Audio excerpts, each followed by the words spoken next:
get started in a moment here, but how many folks know they want to offer public comment at this point? You? No? Okay. All right. If you change your mind, you can do so at any time. Please take the public comment sheet. I'd like to welcome you to something like the 24th meeting of the Tampa Bay Transportation Management Area Leadership Group, composed of members of the MPOs from Hillsborough, Pinellas, and Pasco, as well as DOT and others involved in transportation and transit in the region. My name, for those of you who may be new to this process, is Rafael Montalvo. I'm here under the auspices of something called the FCRC Consensus Center, which is a state institute, state entity created by the Florida legislature to provide facilitation and other process services from a neutral perspective in public policy discussions and deliberations. So my role here today is simply to moderate a constructive discussion, keep folks on track, make sure all perspectives are heard, and hopefully help the leadership group with a constructive outcome to the discussion today. We always like to know who's in the room, and so we'll start with the leadership group at the dais, and then ask folks in the audience to very briefly identify themselves. Mr. Secretary? All right, David Gwynn, District 7, Secretary, FDOT. Ray Sharmonti, Executive Director, TBARTA. Just one moment. I apologize. We are live streaming and recording today's session. I believe you will have to record well, have to press the buttons at your microphone as you speak. So if we could start over. All right, David Gwynn, District 7, FDOT Secretary. Ray Sharmonti, Executive Director, TBARTA. Brad Miller, CEO of PSTA. Chris Cochran with Hart. I'll be sitting in for Mr. Seward today. Welcome. My name is Joe Lopano. I'm the CEO of Tampa International Airport and also a member of the Hillsborough MPO. Pat Kemp, Hillsborough County Commissioner, countywide, also a member of HART, the Hillsborough MPO, TBARTA, the TMA. Harry Cohen, Tampa City Council and Hillsborough County MPO. Sandy Merman, I'm not sure if that's on or not. Sandy Merman, Chair of the Hillsborough County Commission. I'm also on HART and the MPO. Good morning, Beth Alden, Director of the Hillsborough MPO. Whit Blanton, Fort Pinellas. Good morning, City of Clearwater Council Member Doreen Caudell, also Vice Chair of the MPO Forward Pinellas, and also the Chair of the MPO ACCCC Chair. Wow. Dave Eggers, Pinellas County Commissioner, also on Forward Pinellas and PSTA. Good morning, John Torringa, Vice Mayor, City of Dunedin, member of Forward Pinellas, which is MPO for Pinellas, as well as a member of the board for PSTA. Good morning, I'm Craig Casper. I'm the Pasco MPO Manager. Good morning, everyone. My name is Janet Long. I'm a Pinellas County Commissioner, District 1, which is county-wide, and I serve on the Tampa Bay Regional Planning Council as its chair and chair of PSTA. And on behalf of PSTA, I would like to thank Mr. Miller for hosting this event this morning and remind you once again that we are being live streamed. I'm happy to be here. Thank you. Thank you. And I will note that we expect to have at least 2 more members joining us a little bit later. They've been delayed, but hope that they can join us in a few minutes. Wanda? Wanda West, Hillsborough, MPO. Okay. Good morning, Roger Roscoe, FDOT, District 7. Brian Beatty, DOT. Laura Lawson, Commissioner. Don Skelton with Lockwood. Jennifer Stroud with Jacobs. Scott Riegel with Jacobs. Thank you. Larry Johnson, Vice Mayor, City of South Pasadena, member of Ford Pinellas, and alternate to TMA. Lori Lehman, Ford Pinellas staff. Shane Bauer, Beach Train Clearwater. Tom Lucero, Beach Train Clearwater. Daryl Henderson, Clearwater, Beach Train Clearwater. John Fisher, Beach Train Clearwater. Steve Henley, Beach Train Clearwater. Bill Hall, Bill Oliver. And if I could remind you all to use your projecting voice. Cassandra Borchers, PSTA. Good job. Good job. Dave Sobush, Tampa Bay Partnership. Bob Clifford, WSP. Christina Kopp, WSP. Bob Esposito. Sarah Ward, Pinellas Dam. Al Parmalata, Fort Pinellas. Alice Price, Atkins. Miss Carson, DOT. Okay, and in back. Kyle Parks, B2 Communications. Caitlin Johnston, Tampa Bay Times. Sarah McKinley, Hillsborough MPO. Janelle Rose, Tampa Bay Business Journal. Thanks. Nelson Martinez, City of Tampa. Simpson, City of St. Petersburg. Byron Fagan, New York. And joining us as we speak. Welcome. Again, if you came in after we got started, if you think you will be wanting to offer public comment, please fill out a public comment card. You can change your mind. We're very flexible about the timing of public comment. A couple of notes about today's agenda, and I'll remind folks at the dais that our rules for being recognized today are a little different because of where you're sitting. We're in this room. Again, thank you to PSTA. Of this room, it makes it a lot easier to live stream and record, but it does require you to press the button at the microphone for to be heard well in the room. And since it's a bit of a reach to put your tent on edge, as we usually do, I will make every effort to keep track of who pressed when. Beth actually knows that because she's got a little display, and she'll activate your microphone when we get to that, and ideally correct me if I get it wrong. Today's agenda is a continuation of the January agenda. This was not a meeting originally included in the schedule of the TMA leadership group for this year, but it was clear at the end of the January meeting that there was a need for additional information on particularly on the cost and fiscal implications of the technical recommendation, but also perhaps additional opportunity to discuss and understand the technical recommendation. There has been a lot of public discussion of it since then, so some may be better informed, but it is still early days, and particularly for this group, the last meeting was their first opportunity to view the recommendation and engage with it, so this also presents a second opportunity to do that. The focus at this point is really on understanding the additional the additional information you'll be seeing today in terms of cost and fiscal implications, and understanding the proposal well. The proposal, the recommendation, the technical team's recommendation, is out for public review and comment through the summer. Is that correct? So there is lots of opportunity to talk about it further, reach your conclusions, and decide how you feel about it. Today may be one opportunity on that road, but it's not the last one, and there is not a need to make a definitive statement one way or the other at this point. So the first part of the agenda is focused on that additional information. Not on the agenda is a brief recap of a presentation that Hart has put together, also relating to this. So we'll take that up after Scott Pringle goes over the additional information on the technical team's recommendation. The rest of the agenda for today is sort of in what-if mode. If the recommendation goes forward, what might be the roles in its implementation and operation? How might this group continue to speak about the recommendation publicly as individuals or as a group? Where to from here?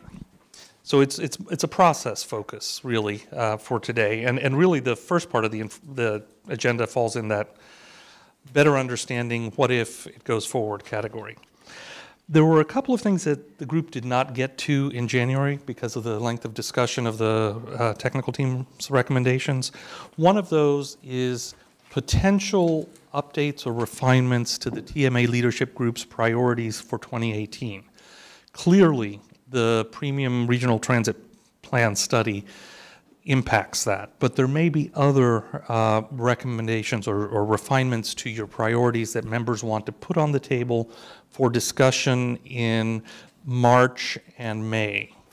If there are, today is the day to put them on the table. It's not the day to fully explore them, but that'll give staff a heads up as to what information they may need to bring to you to consider those further, and also give each of you a heads up as to what your colleagues might be thinking and wanting to talk about. There are maybe some updates at the end of the meeting on the Regional Transportation Coordination Study, which is related but different, and also legislative updates as needed. So it's a very full agenda. Any questions about the agenda? We do have public comment at this point on the agenda. Again, we can be flexible and accommodate it later, but is there anyone at this point who would like to offer public comment? Any questions from the leadership group? If not, I'll ask Scott Pringle to come forward and review the information for today.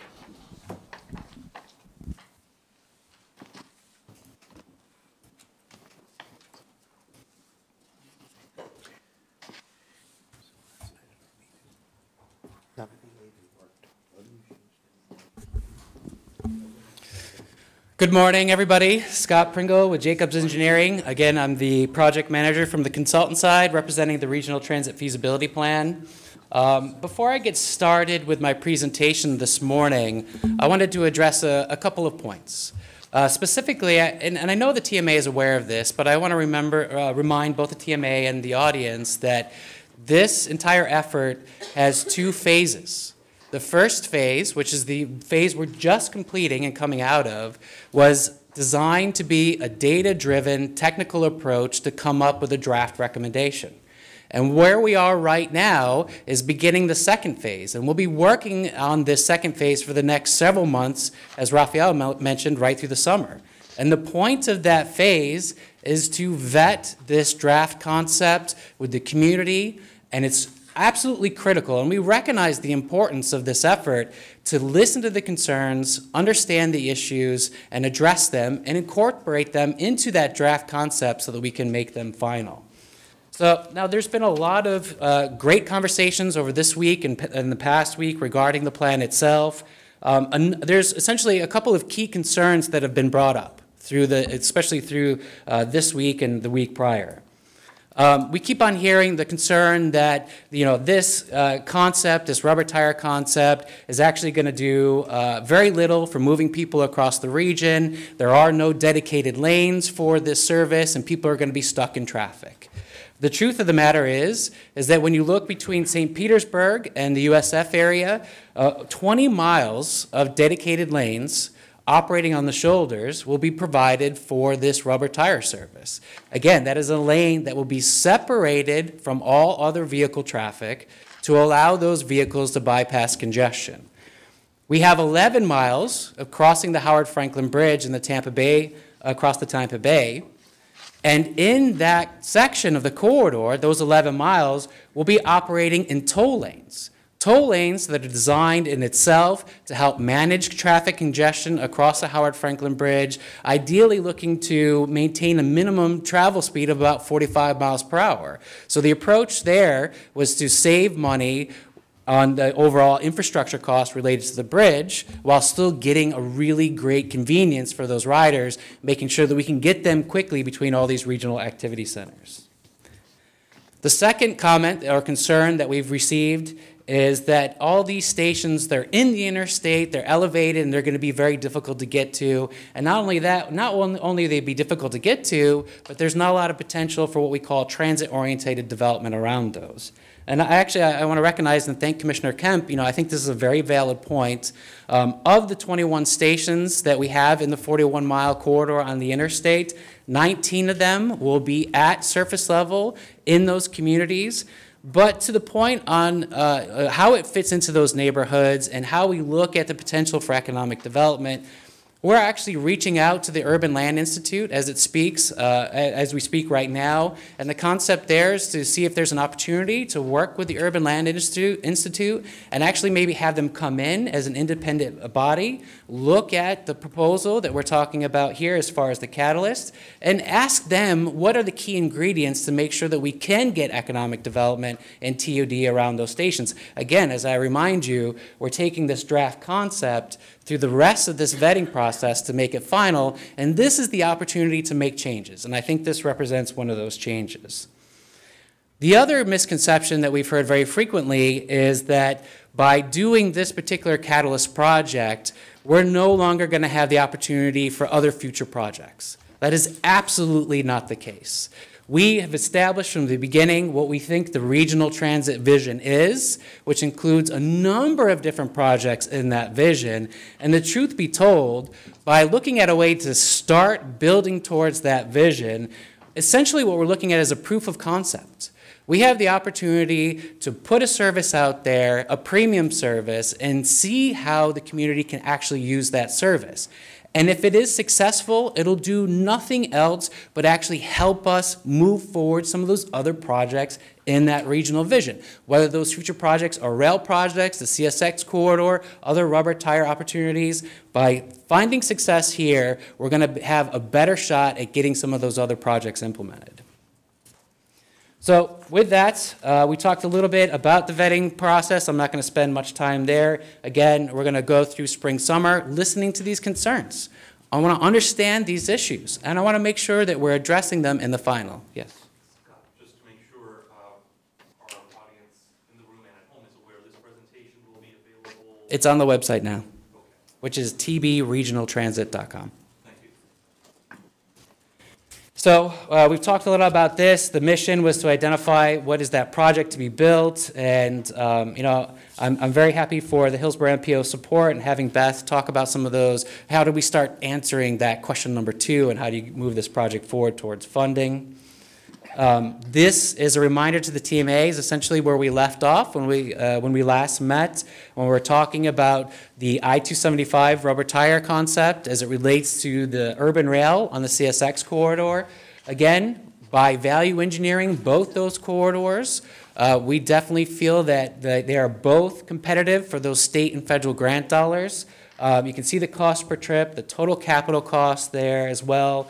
Again, I think we need to have the conversation about, FDOT's a partner in this process, which allows us to not have to worry about acquiring right-of-way for the I-275 corridor, where conversations with CSX need to continue to happen, and in order to determine whether or not we can purchase or have the use of that right-of-way in order for the CSX urban rail corridor to operate. Some additional statistics. Again, the I-275 corridor is 41 miles in length as compared to the CSX urban rail corridor. Now, when you look at the ridership annually and you look at the costs, you will find that they are very similar. There's a very simple reason for that. That's what's cost effective. The difference between these two corridors is that on the I-275 corridor, you're able to get 41 miles of premium transit service compared to the 9 miles on the CSX corridor. Because you can see that cost per mile here between $9 million to $11 million per mile on the I-275 corridor versus the 54 to the 68 on the CSX corridor. Scott, Yes. pause for a question. We can wait till it's. Okay, I saw your light flashing. Okay.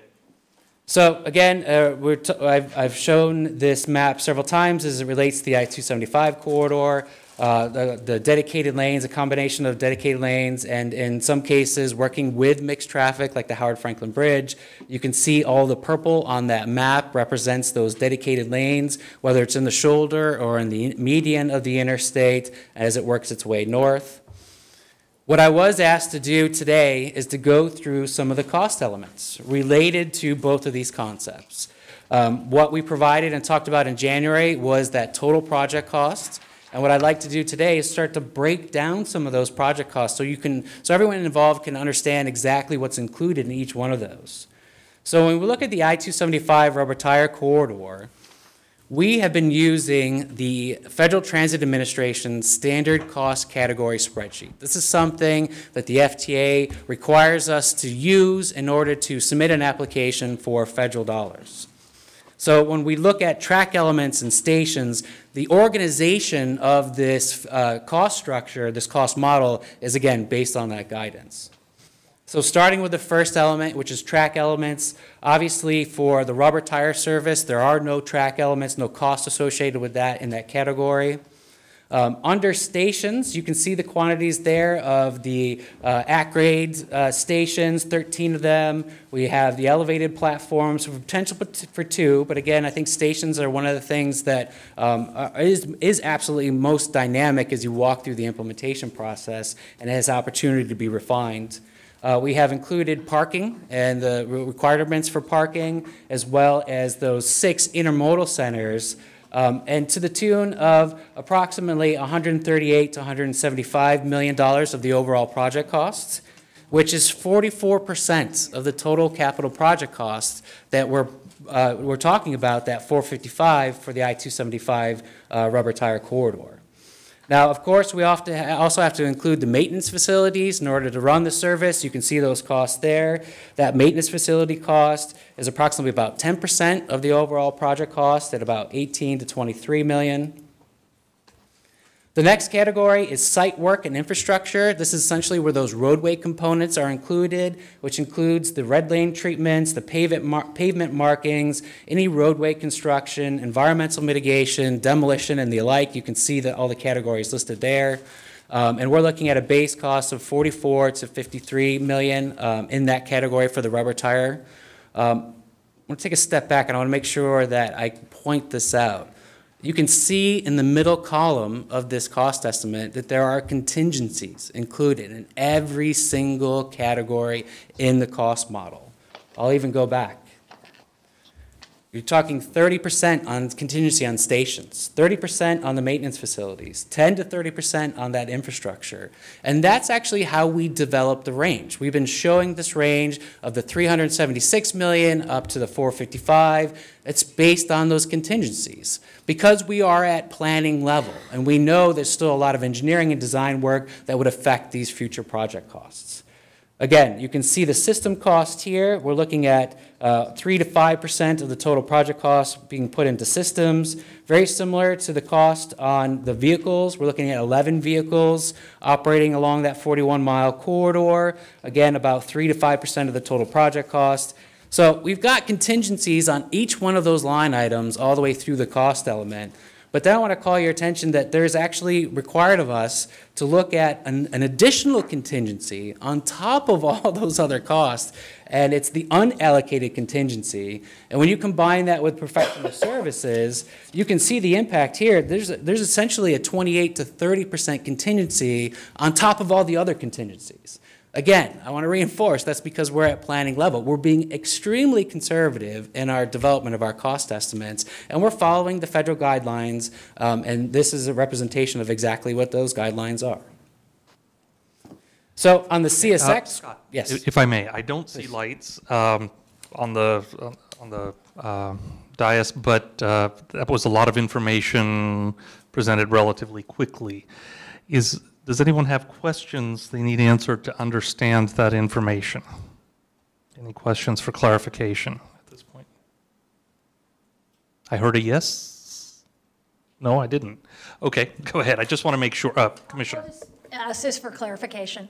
So the total costs that you're putting on this project are for stations, I'm sorry, for 175 million, you're saying for the stations, 44 million for the equipment, the buses? The buses are here. It's 14 million for the buses. It's line item 70. Okay. I'm sorry, do we have this? Is this what this is? Yeah. I'm sorry. Excuse me.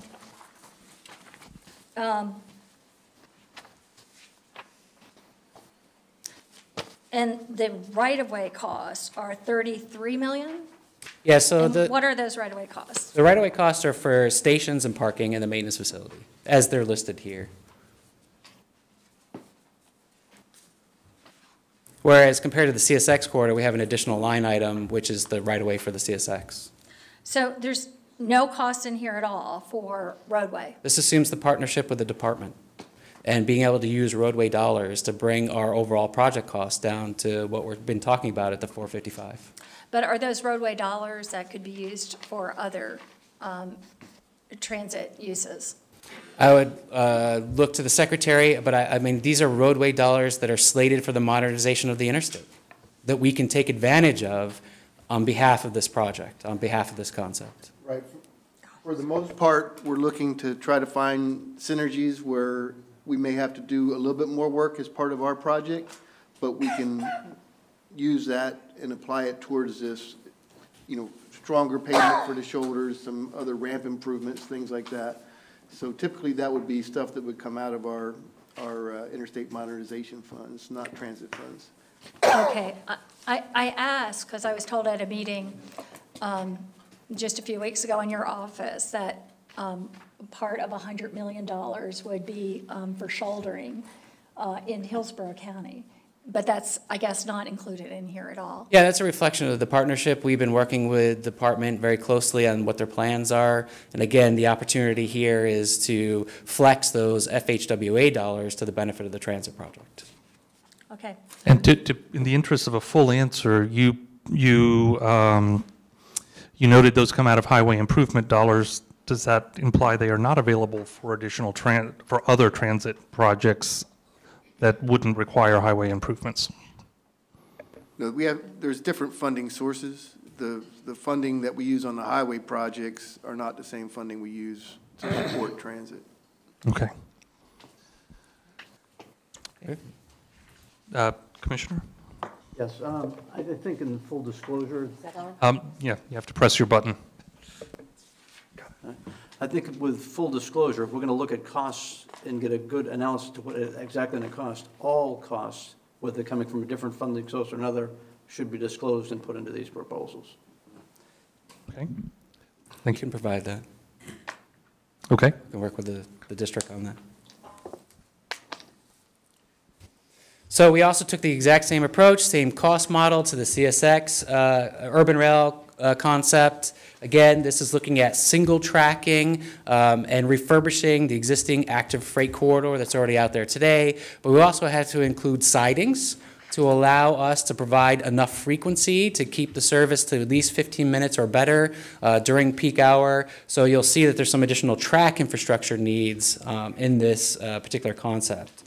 So the track elements, again, I talked about refurbishing the single track. There's vibration and noise dampening improvements that have to go in place, and those rail sidings. So we're looking at $64 to $84 million in total project costs.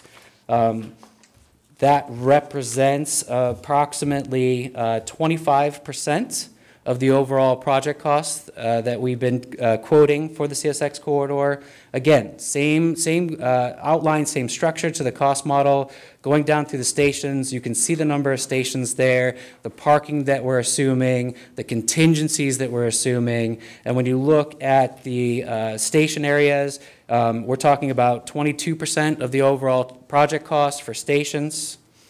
The maintenance facilities, you can see one rail maintenance facility located here between 20 and 26 million, and that is approximately 5% of the overall project costs. Again, site work and infrastructure, we do have a bridge replacement cost included into the CSX corridor, demolition, clearing, landscaping, access, pedestrian access, environmental mitigation, and the alike. To a tune of between $46 to $58 million in total project cost, which is about 10% of the total project. Systems at $32 million. Systems represents about 6% of the total project costs. Right away, you can see that is included in the station cost itself, but again, we have that per mile cost. This was a figure that was provided to me by Mr. O'Malley. It reflects the Sunrail project in Orlando, and it roughly equates to about $7.1 million per mile. So we applied that right-of-way cost to our category 60 here, and you can see that reflected. So right-of-way itself up to $105 million of the total project cost. Vehicles at 2% of the total project cost at $11 million. And again, that big contingency at the end, which includes professional services and the unallocated contingency, again, at 30% of the total project cost at $183.6 million. Questions on that? I have a quick question about the CSX track costs. My understanding is that the trains move pretty slowly on the CSX tracks today. Do you have an idea of whether that cost includes the need to upgrade those tracks? We did for include faster that. travel? We did include that. You Absolutely. did or did We not? did. You did, We okay. did. We have That's costs. part of the Bob O'Malley cost. That is part of it. We looked at the cost for refurbishing the track. Right now, like as you mentioned, Mr. Blanton, that it's designed for freight traffic. And in order to bring it up to a Class A passenger rail quality of service, there has to be refurbishing. Commissioner Mariano and then Commissioner Kemp. Do we have the numbers factored in here as far as with the cost to own it and the net figure as far as what CSX is going to pay us back to lease it back from us? I do not have those numbers. I think, and it's part of it, I know we talked about that last week too, as far as your comment about the net value. And so I have that up in here. These are the efforts that we have in progress. Please be patient. It's only been 2 weeks since our last meeting. So we're actively working on that information and we'll bring that to you. I mean, that was part of the structure though with CSX where we're going to buy it from them so they don't have the liability, but they were going to lease it back from us. Again, actually determining the terms of the negotiation with CSX is definitely not within the scope of our effort, but we'll support it in any way we can as it moves forward. I think it's going to be imperative that we get, again, true numbers to know what we're looking at. We're going to go out in front of the public. We need to know where we stand. Understood. Commissioner Caudell, was that a direct follow-up to? I wanted to make sure I asked a question too. Okay, then Commissioner Kemp and then Councilmember Caudell. Well, I just have to say that, speaking overall, I really don't have confidence in what's being put forward, and I've said that before. And I know, as many of you know, the Tampa Bay Business Journal, the Tampa Bay Times has editorialized against this. Our own HART board did not talk about moving it forward. But this is at the core of where I find issues. I feel it's a really disingenuous comparison that's been made to do 9 miles to 41 miles. And I know, and the reason I bring it up now is because you said it was based on pricing and your figures for this, but then we don't really seem to have real figures for this. But I have to say, I was extremely, not only are we comparing 9 miles to 41 miles, and the 9 miles practically are far stronger, by a long shot, 9 miles to the 41 miles. But what you did in picking 9 miles, because that's what you chose, and I can pass this out, it doesn't go to USF, but your same firm, Jacobs Engineering, did a comparison in 2012 here, and it took it to the University of South Florida. It was 12 miles, not 9 miles. And when you add up the jobs, that when you include the 3 miles extra to USF, you get 46,000 students in it. You get 25,000 more jobs. This takes this 42-mile corridor, and just, the value of this is so much greater. The other that's done on this is also cost comparisons from 2012 by your firm that are much stronger and show this costing far less than you're talking, dictating or telling us now. And it just makes me, I'm very disturbed by what was set up to compare. I've asked before that this should have been a comparison of 41 miles to 41 miles, whether that be BRT at grade level or 41 miles of rail, and we should have seen real values here. The fact that this wasn't done with even including the information found on the 2012 study, and I'll have the hybrid rail study and the figures here, and the entire Sun Rail, 61 miles in Orlando, was bought for $150 million, 61 miles. And here from 2012, with the same number of stations that you are here, quote in this study here, for 9 miles, and this is for 12 miles including USF, and you've got down here 240 million. But I would say this, I think also, I'm not sure when we're going to get into this bus shouldering, because I've read quite a bit about bus shouldering. I don't know if this is the appropriate time. Possibly not. I would want But to. I would just say this, because it was identified as bus shouldering being set aside dedicated lanes. And I think that that requires a big discussion, because that is just not accurate information. But I want to say this. It is priceless to have a congestion-proof dedicated lane, and the CSX tracks provide that. And it is priceless to have. We do not have that opportunity in any of this 41 miles. And not only that, we're doing it at low cost with great opportunity and numbers that show far better, even if you do just 12 miles of it. So I'll let that go. Let me. I would like to address that. And then I'd like to ask a couple of questions of both of you in the interest of moving the conversation forward. Sure. Go ahead. So regarding to the prior 2012 costs, we did those under the direction of Ms. Alden. And at that time, we certainly did not have the level of detail information that I have in the cost here, nor do I believe did we include right-of-way costs in those 2012 estimates. I would look to Ms. Alden to confirm that. She's shaking her head yes. So that's some of the differences that you're seeing between these two cost estimates. And regarding connection to the USF area, if it's the desire of the TMA that we look at that, I don't think that's out of the realm of possibility. We're willing to do that. And again, we're here to look at the data. You've asked me to specifically do the technical work so that we can have this conversation. So we're willing to provide those facts for you.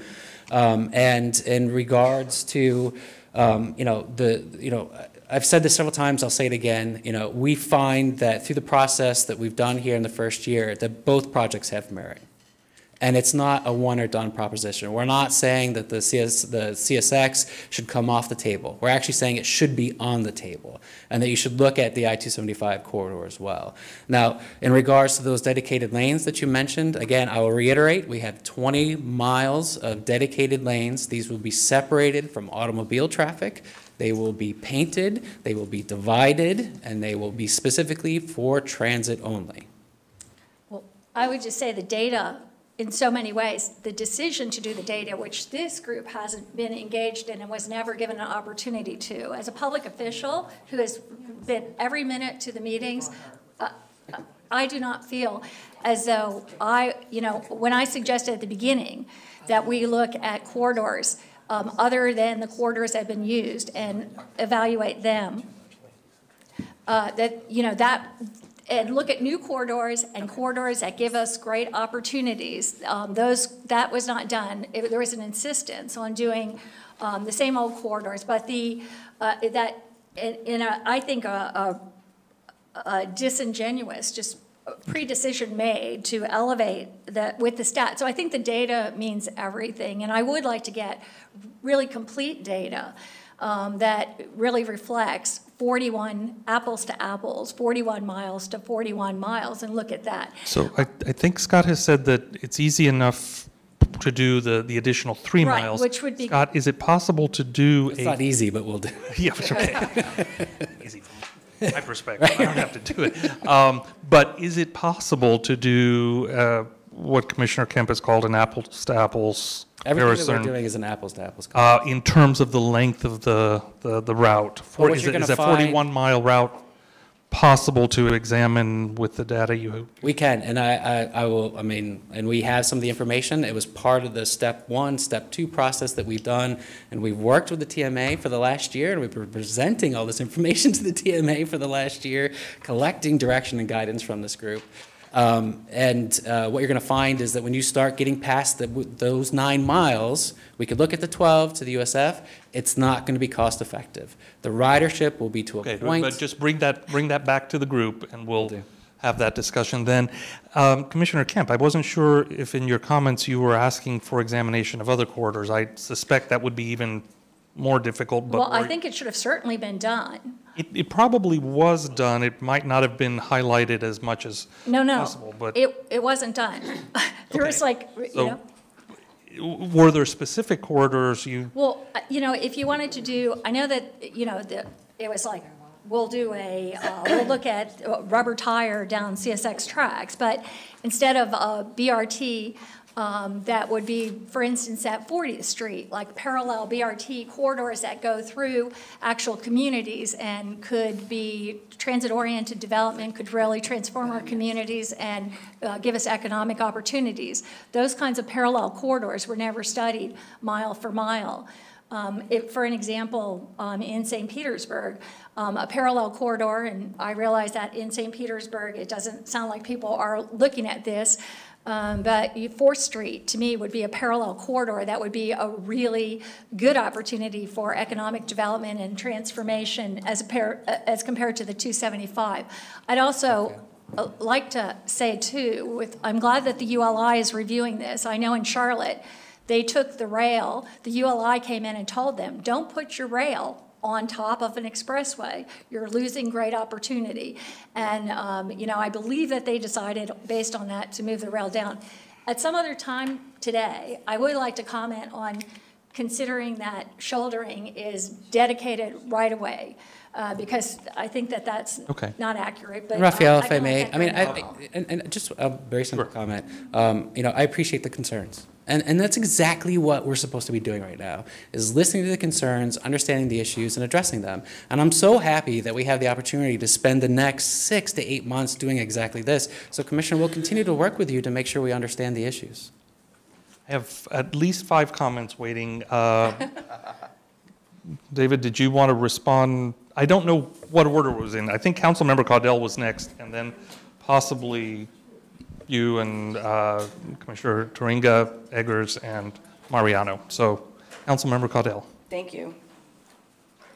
We, as the TMA leadership group, not only for the last year has hired you, but we have been working together for many years, getting a regional approach. I think Commissioner Merman and Commissioner Eggers is in place of Commissioner Steele at one point. We took a long time to get to this table, number one. Is that correct? And then we hired Jacobs to do this work. Commissioner Kemp, I totally understand your frustration. However, all modes of transit and one voice is what we need to move forward. We had an amazing celebration of Sky Connect in the last 2 days over in Tampa for this region. We need to go forward with what our engineering department has done a great job bringing this project to us. Yeah. That does not mean that the CSX corridor is out of the equation. It is in the equation, along with all the other 5 top long-range transportation plans that we have been working on. There's 15 of them, actually, but we narrowed it down to 5. It probably should be narrowed down to 3. We should probably come up with a way, like the Space Coast has, of a regional name for this region so that we can have the voice and we could be at the table to get this catalyst project done, to get the concerns that you have at USF. We have USF in St. Pete and in Tampa. We have new schools going in, even in Clearwater. There's a developer spending $200 million on the corner of 60 and McMullen Booth. So we have to work together, and Commissioner Eggers was next, and I'm going to segue to what he would like to say about that. But thank you, Jacobs, and I'd like to move forward. I don't want to throw the baby out with the bathwater. So, I have a point of order, please. I'm assuming that Ms. Alden is chairing this meeting since she's sitting in the chair's seat, and you've got to control these lights. Right now, she's got 1, 2, 3, 4, 5, 6 active lights. When the lights are solid, that means everything you whisper and say is being broadcast through the ceiling. So when the blinking light is blinking, that means someone is asking for the opportunity to speak. When it's solid, you all are on a live mic. So I think we have to be cognizant of that, because it's a very large board and there's a lot of passionate people here. So we can't have a one-way back and forth conversation for 5 or 10 minutes without paying attention to the lights. Thank you. I appreciate the reminder about the live mics. I do think we've recognized everyone who had a blinking light. The only reason I wasn't sure about the order was I wasn't looking over to the secretary, so I don't know when he came in. And just as a clarification, Beth is not chairing the meeting. The only reason we have her or another staff person there is so as not to ask one of the members to keep track of the lights. You do not have a chair in this board. So she was graciously willing to navigate the system, the microphone system, and she can serve as a double check on me as to who was next. Do you have that information, by the way? Who? I think Mr. Eggers is next. Okay, thank you. Well, mine is brief. I certainly do agree with Commissioner Long about the fact that there's a lot of people with passion at this table about what's going on. First and foremost, we all believe that there's an issue here that we've got to deal with, not only for today, but going forward. So we're all on that same page. Beyond that, I don't know. We'll find out as time goes and as we get feedback from our residents. And I just think, again, I don't really want to be undermining a process that we've been spending time on for the last year, and all I'm hearing about is negativity on the process that's being considered. So I just have two comments. One is that you said in prices, you listed price of the two projects here, right, but there was a little word below each one, and I think it said 3 counties versus 1 county.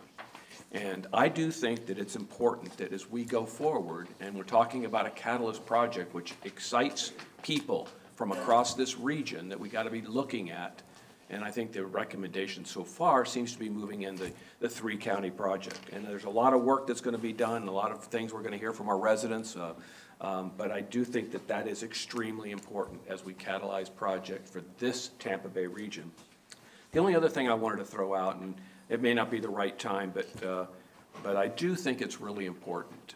In Pinellas County recently, and I'd like maybe Whit to talk to this, but in Pinellas County recently, we have really made a big effort to try to deal with TOD, economic development, land use changes, all incorporated within one of the highest manufacturing areas in the state.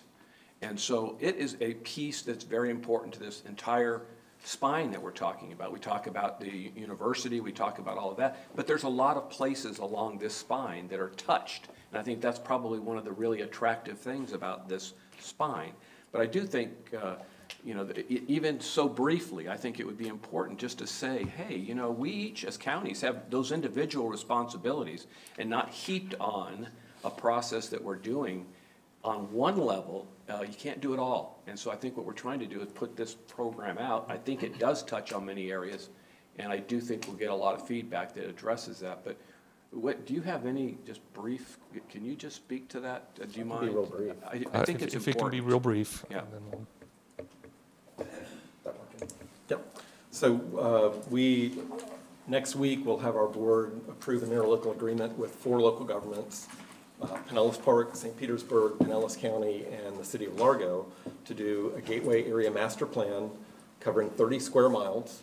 We have $500,000 in local funding committed, and the Department of Transportation has generously matched that and actually gone above that. So we have more than $1 million for a land use, transportation, economic development master plan that will be finished in time to adopt it into our long-range transportation plan, which we're doing as a regional effort in November of 2019. That will specifically look at aligning transportation networks, job opportunities, housing, redevelopment in the gateway area to support the Tampa Bay Next effort and the regional transit feasibility plan. And I think it's absolutely essential to create a walkable destination around these transit stations, and that's our responsibility to do as a countywide land use and transportation planning agency. I don't know that that's really the responsibility of the Florida Department of Transportation to do, to look at a transportation corridor. So we see it as a very complementary partnership effort. Thank you. Okay, I believe Commissioner Turinga was next. I wanted to, I pushed the button when we started talking about when we started working on this, because I just wanted to get an update to that. You, I think, Council Member, covered much of what I wanted to say about this. When we started this project, and I've been associated with this board for 4 years now, with TMA for 4 years, and I remember this gentleman here and myself when they did the CSX presentation to us, which was what, 3 years ago now. We really got excited. We got excited about the corridor, but we really got excited about us trying to move forward with regional transportation and the combining of the 3 counties here. And so one of the considerations that was given to us, and we were told to be careful about this word called predetermination. So we had done so many studies, and as you said, we have these studies. We said, well, let's filter through and see what we have, what information we have. Hart was very much involved in that. And so FDOT agreed, I think, to fund this study so that we could get something coming to this region. Meanwhile, we have, I don't know, what is the number, 1,000 people a day moving into here? And we're getting busy. So we weren't saying we want to panic about anything, but we were saying we'd like to get some additional transit projects going here to eliminate some of the tie-ups that we're currently having. Even to get to this meeting, sometimes people couldn't get here because of all the issues, the requirements for additional ingress and egress. So that's where we stand right now, and we're listening to a program, and we just want to give information to get it filtered through. And so I had another real question about all this. And so my question was going to be, as it relates to the CSX project, and this, I do not recall if this was in the scope or not, but you've heard me talk about this before, the technology that could be included in that corridor. And that corridor is longer than this. Yes. Correct? CSX, if I remember, affects Pasco and comes down and Comes up to Hernando. and comes all the way down into St. Pete. It's a corridor. And so you talk about having to get the accessibility to something. So that is definitely going to, and I think this study and FDOT has said, yeah, this stays on the table. But right now, that's a time consuming, and I don't know where we are. The question I don't know where we are with is, if we get that corridor, have we had the opportunity to look into some technology? For example, I always talk about not only rubber tire, I talk about riding on air, I talk about all of these things that are going to occur off into the future. And I think that's why you're leaving it on the table. Correct. You're just giving an example of what this would take for now, and then in comparison to another project that, and we're all into bus rapid transportation right now, that's something that we can utilize rather quickly. Correct. So the timing is, and also there's a very important timing requirement for the bridge that FDOT is working on, and for us to seal, if we want to be able to use that bridge, then we would want to go this direction. So I just want to remind everybody that we didn't just start looking at this, and you didn't just start running down a road with something, but I appreciate the request for additional sums. Did we look at it? Did we look at the corridor with regards to any technology that may be even above and beyond what's presentable today? Autonomous vehicles, ride in air, riding on tires, we can direct them down this corridor relatively. Specifically to the CSX, we looked at 3 different modes: a rubber tire, an urban rail, and a commuter rail on that CSX segment. Thank you. I believe the order was Secretary Gwynn, Commissioner Mariano, Commissioner Long, and Ray. Well, were you done? I'm sorry. Yes, thank you. Thank you. I apologize. Thank you. If everyone's okay with that, we'll go with that. Excuse me, I just wanted to put a few things in context from the FDOT standpoint. First of all, and Scott has done, I think, a really good job in what we had tasked him to do as the funding partner for this study, which was to look at a regional premium transit route. And we've done a lot of studies in the past. We've funded a lot of studies. As we know, we haven't gotten a whole lot that's moved past the study phase. And so as Scott's come up with some of the concepts, and we've worked with him to try and figure out how we could work together, one of the things that we did look very hard at was, can it be competitive for the federal funding? And how do we make the costs come down to try to get to that where it can be a federally funded project? And so I think we have to remember a few things on that, but also more importantly than that, this is just one project. We talk about the Florida Avenue, Fowler Avenue. We have $2.5 million that we've given to HART to study a BRT system that goes from USF to downtown. The station locations for that study are absolutely going to be coordinated with the study that will be done to look at the I-275 BRT system. There won't be one station on the interstate and one over on Florida Avenue. They'll be combined so that we can get more synergies out of this whole system. So all these other systems we're talking about can certainly feed into the regional system. The regional system also, when we look at the costs, as we know, if we get federal funding, we can get 50% of the cost of the project funded. If we don't, and there's a good chance we may not get federal funding, it's very competitive, then it has to be borne between the locals and the state. The CSX line would, obviously, the first project would be all in Hillsborough County. The other would be able to be spread out among the other counties and perhaps have a better chance of being funded. The chances, the fact that we're now developing our plans and getting our environmental clearances for the interstate modernization projects, we have to build whatever we're going to do, if we're going to do anything out of this project, into those plans, or else we lose the opportunity to gain those synergies, and later on the project costs will go up. I'd also remind you with the rail, that could certainly be a project that's pursued separately, or if we get direction from TBARTA and TMA to do a study on that. We do have the $5 million that come available this summer to move into the next phase, the project development phase for this. If we get the direction from TBARTA and TMA that that's the region's goal, we can look at that. But I will remind, if there is not federal funding that comes available for that, the state is limited to 15%. That means the locals have to have 85% of the cost of the rail. And also, if TBARTA comes to us to recommend looking at rail, that also has to be approved by the legislature. So there's a lot of things to consider in here. DOT is certainly willing and standing by to do what we can do to help. We'll continue to fund studies, but we're hopeful that we're going to get this direction on our next phase of the study, what the region wants us to look at as the Regional Transit Catalyst Project.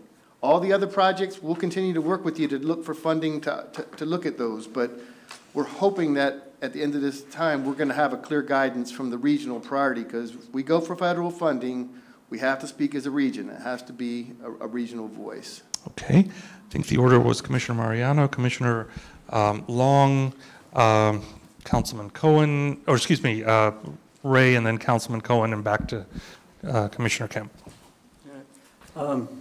Secretary Gwynn, that's a little confusing as far as the funding, where we only get 15% if we do a rail project, because part of this is part of rail. But separate from that, I want to go back to Charlotte, and they spent $436 million improving a industrial line to make it a residential rail line. It generated $1.2 billion of investment.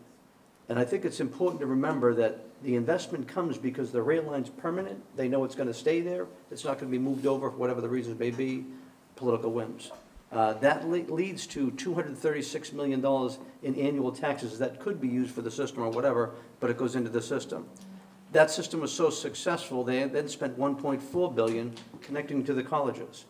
So they've got into it, and they received quite a bit of federal money on this conversion of rail line.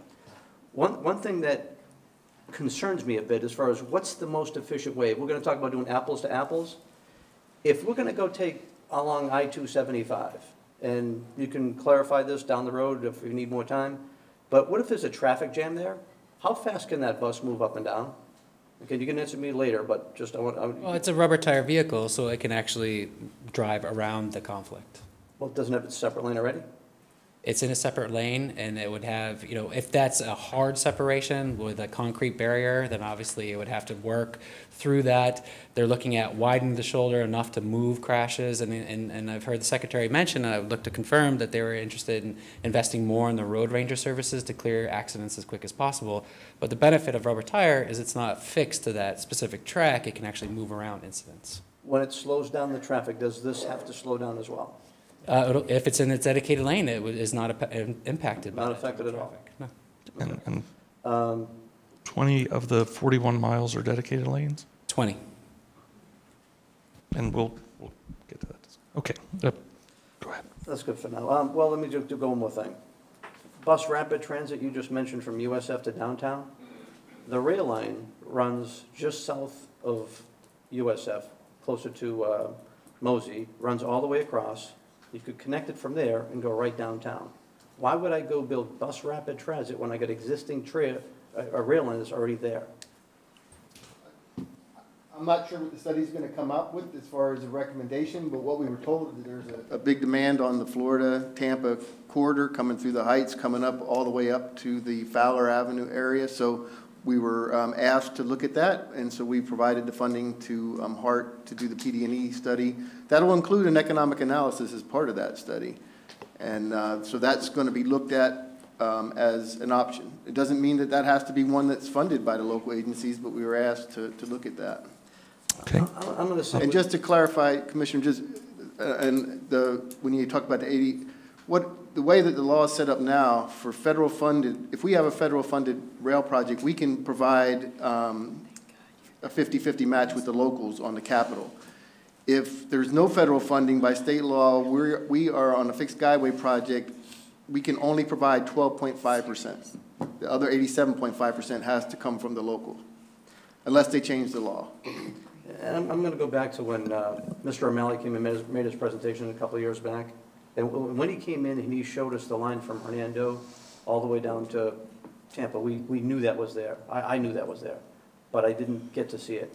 When I look at Oldsmar, where they actually went out and had their own transit station was set there, and I saw the second lane running from just below USF all the way across, hitting Oldsmar, going right across, hitting St. Pete and Clearwater as well. It just, to me, was so exciting to see it. Seeing us go to this here and looking at how one study was maybe not effective and maybe not was accurate, well, it just leads me to question how accurate are the information we've got in front of us.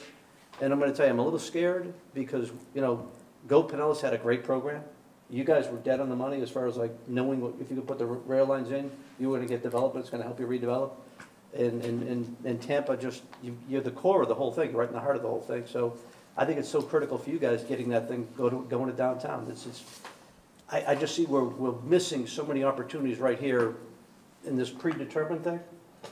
I'm just looking at some of these things maybe look predetermined going the other way because I don't think we're getting balanced information. Okay, Commissioner Long. And thank you for your patience.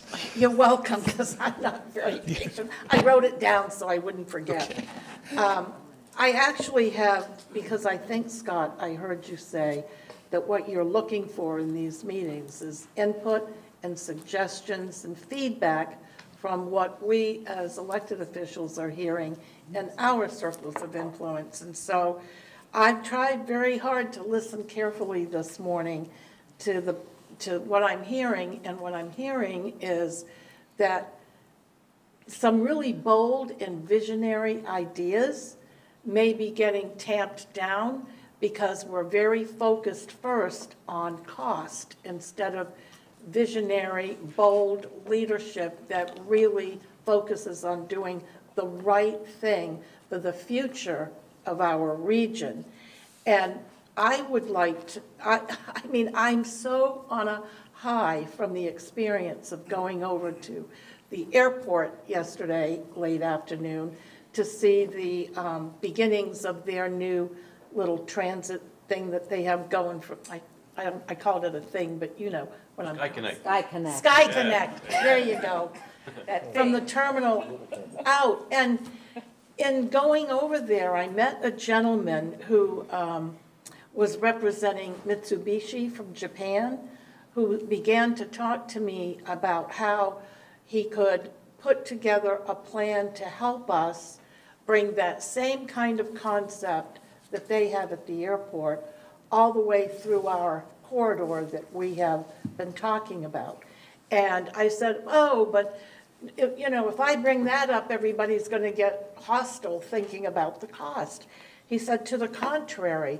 And I didn't hear Secretary Gwynn in his formula between the feds and the state and the locals have any input about where the private partnerships might come in to help us fund such a bold and visionary idea.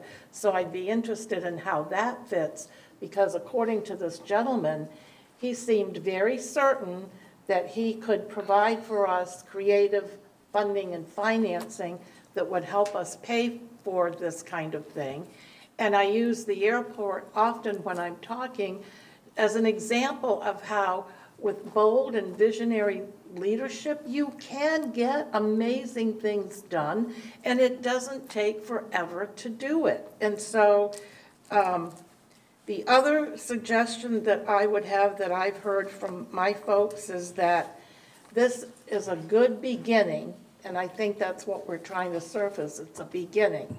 Through input and these kind of conversations, we'll finally get to a place where we think we have a good product that we can begin to actually build. And it requires more dedicated lanes to really be a gold standard BRT. And if we could, for example, be able to have a dedicated lane on the Howard Franklin and then be able to get off 275 and go around downtown in a dedicated lane that goes from Florida Avenue to Fletcher, it seems to the folks that I've listened to that that would really take care of an awful lot of the congestion.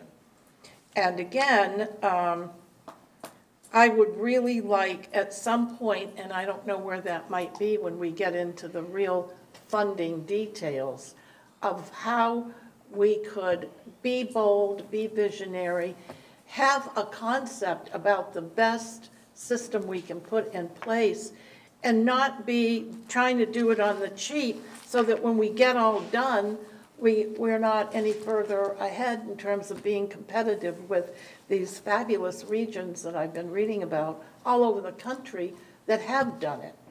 And they have found ways to creatively finance it and work with the business folks and the state and the local governments, as well as the feds.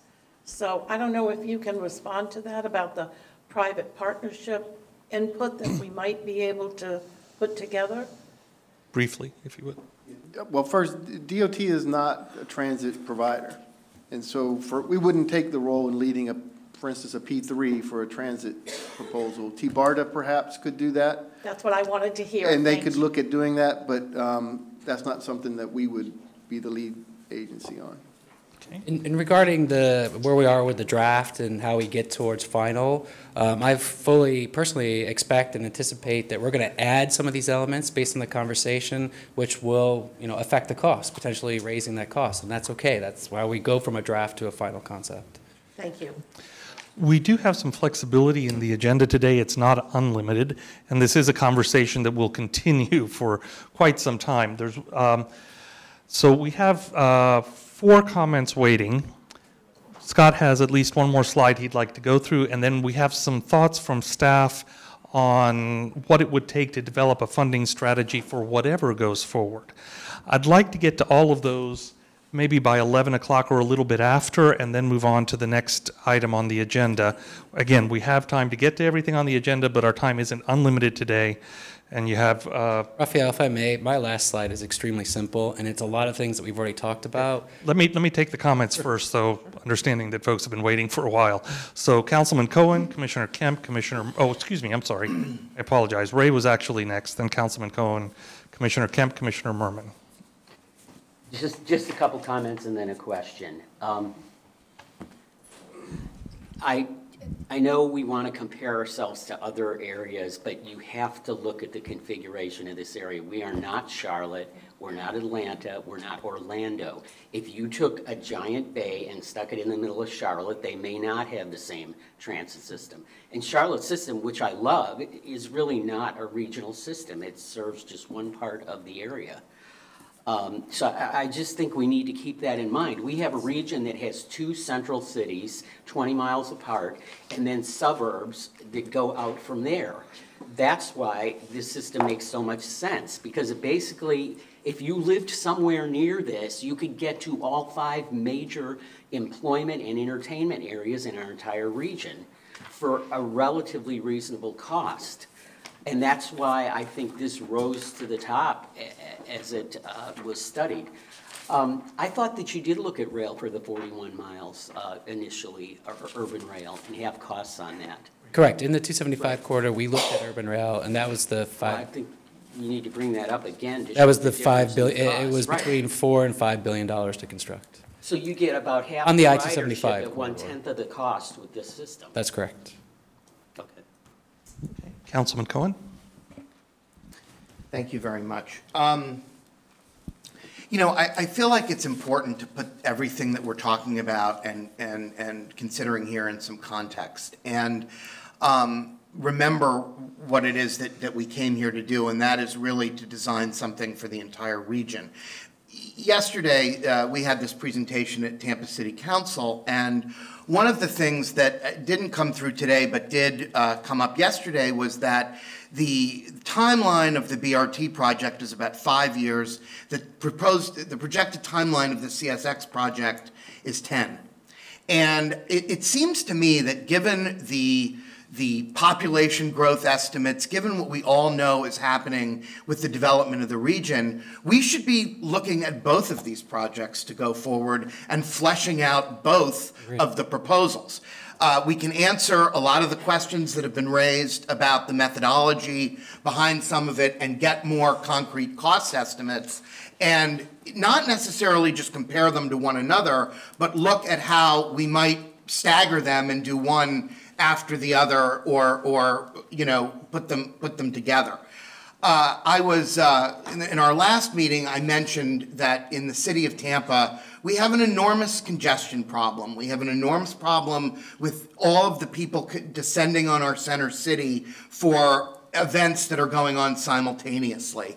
And one of the things that we've identified as a way that we can move people throughout downtown is to expand our streetcar and modernize it. And one of the things I've learned as we've looked at that prospect is that unless we can hook it up to something that is truly regional, we can't get any federal funding to help us with that. So it's very, very important that we return back to the idea that whatever we're going to do first, it's got to connect all areas of the region, because it's going to give all of the local governments, it's going to give everybody then the option to come up with something that'll plug into it. And, you know, to Commissioner Long's point about being bold and creative, every government in our region should have the opportunity to do that by plugging into a regional system. Commissioner Kemp mentioned USF and making sure that the main USF campus is a part of this. Maybe it will happen directly. Maybe it will happen because USF circulator service will be able to actually plug into this and make use of a joint station. These joint stations that are proposed for downtown Tampa and West Shore, they're huge. And the issue of connecting people to the airport, the way we're going to do that is by having a connection to this West Shore Multimodal Center. So it's just very important that we keep, I think, in context what are the major goals that we're working toward here, and recognize that ultimately we want to build a system, which means it's going to have a spine where the BRT is proposed, and it's certainly going to, in my view, have to make use of the CSX corridor. And I just want to close by saying that in the region that I represent in South Tampa, we have, if downtown is congested, we have a congestion problem that is blowing up. We had 200 people at a meeting last night about the lane, literally about the striping of the lanes on a street in South Tampa. So the CSX corridor represents our only hope for actually putting something down that will give people an alternative from their cars. So I want to see us go forward looking at both of these options and making every effort to compare apples to apples and being realistic about what everything is going to cost. If we want dedicated lanes, let's see what dedicated lanes will cost as opposed to using the shoulders. And let's put it out there and we can decide which do we think is the best use of our resources. Okay, thank you. Commissioner Kemp? I have to say that I think a lot of misinformation is being shared to some extent. First of all, there was the idea that the CSX isn't in 3 counties, but could we show that map? I brought a huge map along. I mean, first of all, it goes through South Tampa, and it goes to downtown Tampa. It goes to Ybor City, up to USF by Busch Gardens. It heads north through Lutz and through Pasco County. And I think for both Pasco County and Hillsborough County, it is extremely important. On that alone, area that I named, even a lesser part of that area, it outdoes the numbers on this project by a long shot. It does. So what you want brought back, which Scott has agreed to do, is a 41-mile route that touches all 3 counties. But I want to finish. Yes, please. Thanks. But it's not just 2 counties, it's 3 counties. It then goes from the Bush Boulevard area, across Bush Boulevard. It goes to West Chase. It connects to the airport from the north side, which is still used. It goes into West Chase to Oldsmar, which at one of the meetings we had here, I found out has 12,000 people living in it and 40,000 people commuting to it every day, and it's not on any map anywhere as a place where we need connections to. It brings people into Safety Harbor, it brings people to Clearwater, and from Clearwater, it connects down to St. Pete. Now, this is, as I said, golden because it is actually dedicated right-of-way. It is so invaluable that I can't even believe that we wouldn't be looking at it very first for the opportunities we have with it. But that being said, from downtown St. Pete to downtown Tampa and up the 275 corridor, these are highways. They were meant to be a limited access type of system. They do divide communities. They don't connect communities, which is what you really want transit to do. But they do provide, and they should have actually, I don't think, ever been built through the middle of urban areas, which it is, but that's what it is. But they do provide opportunities for people to move quickly between points, not without congestion, but between points with limited access without crossroads and whatever. So I think we should be using our highways for the things that they make sense to use them for. And that would be limited stops.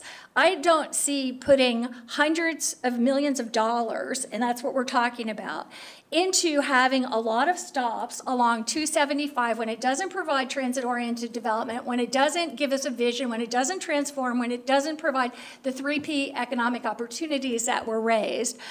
So we could, and I'd like to know too, I know that we're looking at an express bus system, which I can't even believe hasn't been in place already, from Wesley Chapel to the airport, that we're looking at that to come this year, and it should for hourly service, it is.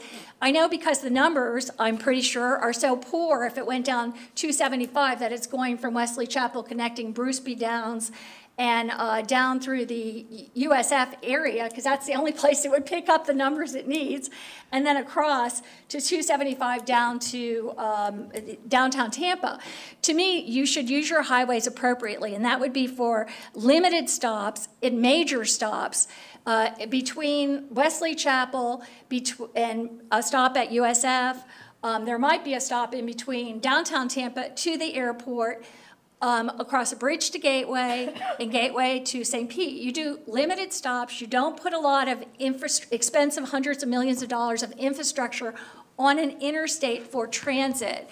And I think that best practices around the country will certainly, when we look at this and when the ULI looks at it, will tell us, give us information about how those opportunities are best used. Again, we have 3 counties that the CSX tracks go through. I don't think we've really looked at those opportunities. I think new corridor is golden, and that we need to be looking at those opportunities. Commissioner, I need to ask you a couple of questions to understand 2 of your concerns. And this is in the interest of bringing you back information in response, or whatever you'd like, whatever conclusions you draw from it. You had expressed earlier concern about the notion that anything on the interstate would be a dedicated lane. It's not dedicated right of way, but it is, as Scott has described it, at least 20 miles of it, dedicated lanes. What is your concern specifically and briefly about that? Well, I think that people don't understand what the shouldering is. The main place where shouldering is used, the biggest place that's been used traditionally is in the city of Minneapolis. They've used Minneapolis, they have 300 miles of shouldering. It's far more than any place else in the nation. The entire nation together has 100 miles of shouldering. Minneapolis has 300 miles. I think people have an impression that somehow this shouldering is actual dedicated right-of-way. That's not true. They have the best, I looked at the Florida protocol for using it. I looked at the Minneapolis protocol that has the most experience and the most use of it. I want to say, first of all, that in Minneapolis, they do not go to the shoulder unless traffic is going below 35 miles an hour. They can't use the shoulder unless it's 35 miles an hour or less. So if there's a crash, that is also for Florida. That if there's a crash, and this would be best practices there, have experience doing this, so there are not as many accidents there as might be. So once they go onto the shoulder, if traffic is less than 35 miles an hour, they have a maximum speed on the shoulder of 35 miles an hour, no more. If traffic is stopped, they have a maximum speed of 15 miles above whatever the traffic is going at. So if the traffic is stopped, they can go 15 miles on the shoulder. If the traffic that's a serious concern, and I think it's clear. I would like a brief answer. Is that, Scott, your understanding, and Secretary Gwynn, your understanding of how these would work? These, and I'll put it in quotes for Commissioner Kemp, the dedicated lanes. Does the BRT or the rubber tire vehicle only use them when traffic drops below a certain speed? That is not our expectation. We're expecting to use them at all hours of the day when the service is running. Okay, so we'll need to clarify that. We don't have time to fully clarify that, but we'll put that on the agenda for discussion at a future meeting. The other of your concerns that I wasn't entirely sure I understood, and I'll assume maybe others didn't as well. There are a number of stations proposed at ground, but along the interstate. Is it your sense that those will not generate the kind of TOD that you would like to see, even though they are not in the median, they are in the community, but near the interstate? Absolutely. I don't think we should have any elevated stations at all, period. But I don't think we should have stations that are attached. We should use a highway the way highways are designed to be used. And that's like with limited stops, going through quickly. Express bus, we could do that tomorrow and should actually. Okay. There's no reason we're not. Okay. So again, we'll put that on the table for further exploration at a future discussion. I do want to get to Commissioner Merman, who's been waiting, and then let Scott finish up and touch briefly on whatever thoughts staff was going to offer on a funding strategy. Thank you. Commissioner. A lot of good conversation today. Thank you, Scott. I know you probably feel like a human dartboard, but and they aren't really darts. They're just, we're trying to get this to where people will feel it's going to help them. And so I think my take on it, Councilman Cohen, we don't talk because we can on this, but I echo every single comment he made.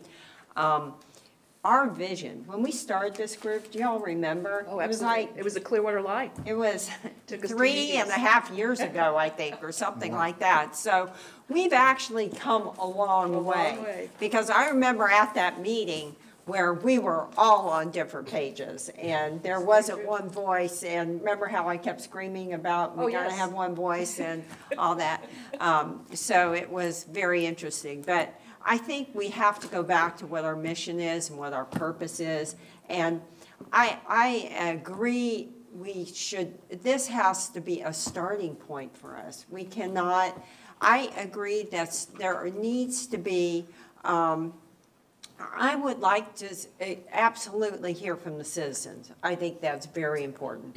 But I do agree with kind of peeling back a little bit and taking the ULI, but include Cutter in there and maybe some other transportation experts, and maybe do a peer review on this that would give us some comfort, and it would validate everything that's being said. So I think for me, that would be helpful. The other thing that I think is critically important, I keep looking at this map, and my poor district in South County, you know, I'm sure y'all are ad nauseum, I've said this, but where are we going to include them? Yes, I think we're going to connect them sometime, somewhere, somehow, but I think we have to seriously look at the job centers that exist in Tampa, Hillsborough County, Pinellas, and Pasco. And then almost overlay what we're proposing and find out if the connections are there. Because really, if you want to know, the real congestion's in the morning and the evening when people are leaving and going to work. So I'd like to see more data, more facts around the job center issue. I also want to ask you, did you ever consider leaving Wesley Chapel, going down 75 across I-4 to downtown airport Pinellas? I'll tell you why. Number one, you connect South County up to I-4. That helps a lot, and also up through 75. But I think we're getting ready at Hillsborough County. We're also looking at this. A lot of this, Commissioner Kemp brings this up, a lot of this whole plan is in Hillsborough County. But we have to look at how is it kind of going to benefit us? And we're looking at redeveloping the whole I-4 corridor for economic development. And this might be an opportunity for us. I just want to say, have you looked at it? Can you look at it and bring us back? I would like to see more information about that, because I do think as I sit down at night and look at this map, I think our HART bus system can go down Florida Avenue from USF. I think there's a critical connection there. But, you know, I'm just trying to think of where all the population is and where they're trying to go and try to do that. But I think the other thing is the vision. The vision, people in this community are only seeing one line. I understand it's a spine. I support it. I understand. But they need to see what HART is doing, what PSTA is doing, and they got to see connections. They got to see a vision of what we are trying to do for people in our counties. And so they can see we're moving forward in a big way. And here's the plan for the future. But here's our starting point. But here's the plan for the future. And I think that's kind of where we're missing the boat. If you look at the editorials and the articles, and they're all good. They all have good questions, good information, but they keep bringing up this vision thing. And then when you go out and talk with citizens, they bring up, well, I don't see how it's going to help me. But then I got to go on and tell them, oh, yeah, but on our HART plan, we got this plan. But I think people want to see the whole vision about where we're going with transit, and whether it's bus, BRT, or rail. And I would like to see the rail start and go through South Tampa. I'm going to, If I may, Raphael. real briefly, because We have looked at the I-75 corridor. We will look at the information, and we will bring it back to you. If you look at the vision, that corridor is part of that vision. It's listed down there. And thank you, Commissioner. It's probably one of my personal greatest frustrations in the last couple of weeks is people not understanding the value of that vision. Okay. Commissioner, It's still blinking. you get the last word for today. Do I touch this? Yeah, you're good. So I appreciate the passion here, and I recall Tom O'Malley's presentation and the the recollection I have during the CSX presentation, which, yes, I was so excited it hit all those key spots that are so important. But then I recall we had to buy the whole line. And I know that my constituents will not pay that super high price to ride that line. And that we have done so much work on this project. There have been so many, how many times have we studied what should we do? It's time to move forward, I feel. I feel this is just the beginning. Commissioner, it doesn't hit the Trinity area or the US 19 corridor areas that we have concern of still in Pasco County, but it's a beginning. I'm appreciative of the new lanes on the Sun Coast that will help our constituents on the west side get down, and I think we have the Leroy Selman that helps on that part of your county. And so, yes, this doesn't solve all the problems of our region, but we need to get moving with one voice. This is affordable, it's timely, and I think it has great vision. And I thought we were all ready to go out and discuss this to our community, and now I feel a little bit that this discussion here is taking us backwards. So I, for one, am ready to move forward. I did think that Commissioner Kemp brought up an interesting point about making sure that we are able to involve the development community and have those stations be built so that we get the maximum investment from the private sector as possible. I think that's very important. I've watched what that did in Miami and other places, so that's critical. And but for me, I'm ready to move forward. And I hope you are too. And we don't know what technologies are coming in the future that will make our decisions even more exciting and more cost-effective. We have autonomous vehicles. There's some other things coming that many of you probably never even heard of that I'm just starting to hear from some of the companies in my county, and that may take us in another direction. That's going down a rabbit trail right now, but I'm ready to go. I thank you for your work, and that's all I want to say. Okay, so I think we're agreed that these aren't darts, they're arrows of passion. Love tap. Yes. Arrows of passion. It's Valentine's We're close Day, to. and if we could just get Elon Musk to Okay. the Tampa Bay area, we're good. We really have to move on. Commissioner, you have a comment. Can you make it really brief? Yeah, just going to address two things that were brought up. As Commissioner Kemp said, it affects the three counties. Hernando County, a lot of people drive down to Tampa as well. It's going to benefit them as well, that US 41 line coming down. And Commissioner Merman, I had actually, I think at the last meeting, mentioned that I wanted them to go take a look at from I-75, but 54, 56, going across to 41. And we're actually running a bus there right now across county. That's kind of something we did. We increased the acceptance. So that, if we're going to look at the bus going across to connect to that, and I bet you that skews the numbers to go a lot the other way.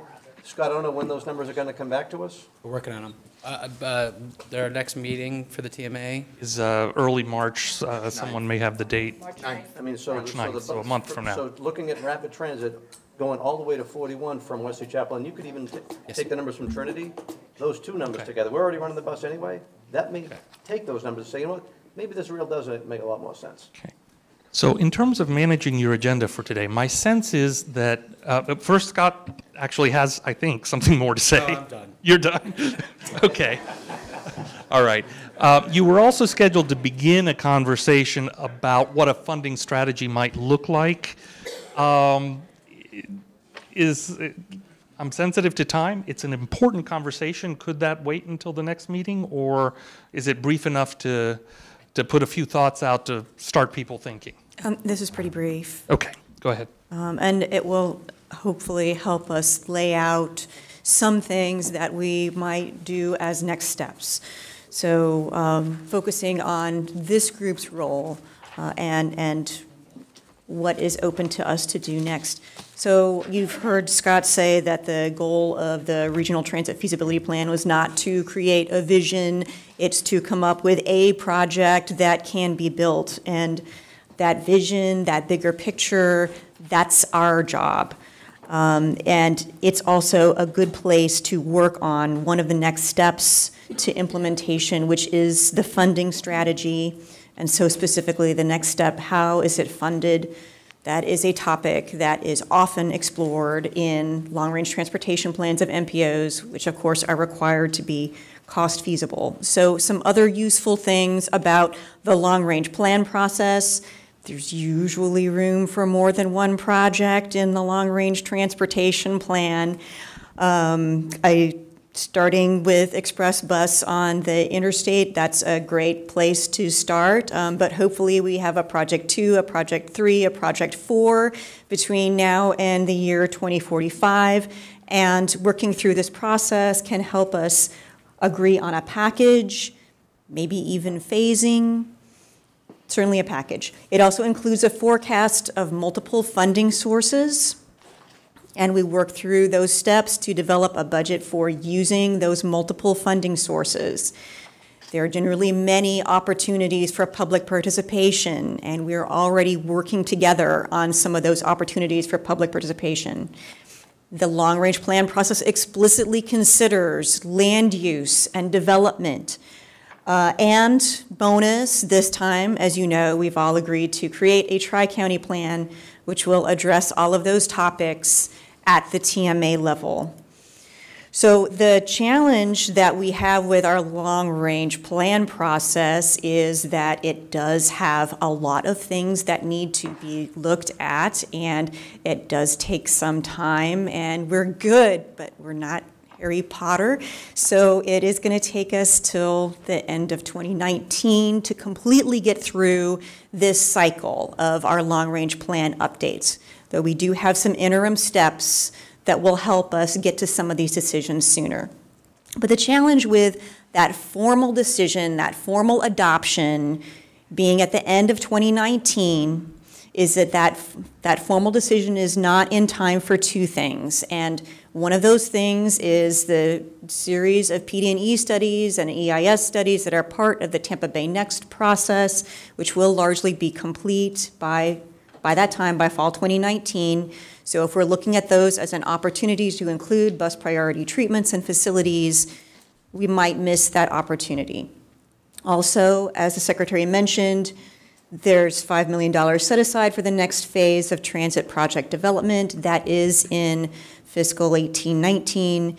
The district would like a formal response no later than the end of 2018. So what could we do now? What could we do even this spring? So I'm going to talk about two potential processes. These are just two ways of going about advancing projects. And what we do here might be some combination of those things. But okay, so Orlando's process. An agreement in principle between several counties and major city or cities for a long multi-county corridor. How is that documented? Initially documented with resolutions of support from the local governments and MPO adoption as priority number 1. What does it address? It addresses operational costs and 25% capital match to be shared proportionately. Later on, a memorandum of understanding on funding to be signed at the end of the project development phase. That project development phase taking approximately 2 years, could be FDOT sponsored, as we mentioned. One of the challenges with a multi-county corridor is it maybe, because it's a big bite, maybe too expensive to compete in the FTA Small Starts program. That is a corridor that might reasonably be implemented by a regional agency. So what would we do this year? In 2018, focus on the resolutions of support from the local governments and MPO adoption as priority number 1. So another potential process, the Minneapolis model was a much more incremental model. They have been working on those buses running on the interstate shoulders since 1990 and building it up gradually over time. And that's how they have more than 300 miles now. So what does that process look like? Start running the express bus service connecting the counties now. Don't wait. Keep including bus priority treatments and access points whenever DOT has construction scheduled on the interstate highways. And that was MnDOT's role in that effort. Complementary street-level busways are built over time on local roads. The Those could be small stars candidates, like Central Avenue BRT, which is being advanced by PSTA. Some regional transit hubs are built through partnerships, and those might be, multiple governmental and public-private partnerships. Elements can be implemented by local or regional agencies, and I don't even remember what was underneath that. So moving on, and I only have like 1 or 2 slides left. What do we do this year? Focus on getting that express bus service running now. So some closing thoughts. These two processes are not mutually exclusive. We can work on all of these things at the same time. This year, we could put express bus operations on our priority list right now for funding, while seeking resolutions of support for building a more premium transit system connecting our counties. The local government bodies considering resolutions of support are an opportunity for outreach and engagement on our regional transit plan's findings and possibly adjustments to those recommendations. So, and one thought that I'd like to leave you with: for the resolution of support to be meaningful, we could ask for consideration of a funding contribution in a future budget year, such as fiscal '22, after we've gotten through a project development phase. So how and when do we want to start opening that conversation about what does this mean in terms of our CIPs at the local level? And that's what I'll leave you with. Okay. Lots of food for thought. My suggestion would be that you hold off extensive discussion to a future meeting. Is there a question for clarification? A really brief one, please. I think we need express buses right away. And if you need a resolution from this group, I can't imagine that we wouldn't do that. So I'd like to move that. We have express bus service. I know that we're doing that through Hillsborough County. I think that express bus service should, between counties, come under FDOT. And as I understand, FDOT is willing to fund through Hillsborough County, the Wesley Chapel, with very few stops, as I think it should be, to the Tampa airport. And, I assume that the same could be done in St. Petersburg. I think I'm just kind of have always been surprised that isn't in place already. So maybe that is something that floats to the top of our TMA priority list this year. Let's put that on the table for a TMA priority refinement for this year. 2 very brief comments. The first is I know that the the City Council last night voted a resolution supporting this plan. I think in terms of resolutions of support from local governments, it would need to be broad and really emphasize the fact that this public outreach is going to change the contours of the proposal. I don't think anybody's going to be willing to sign on to something that they don't fully understand.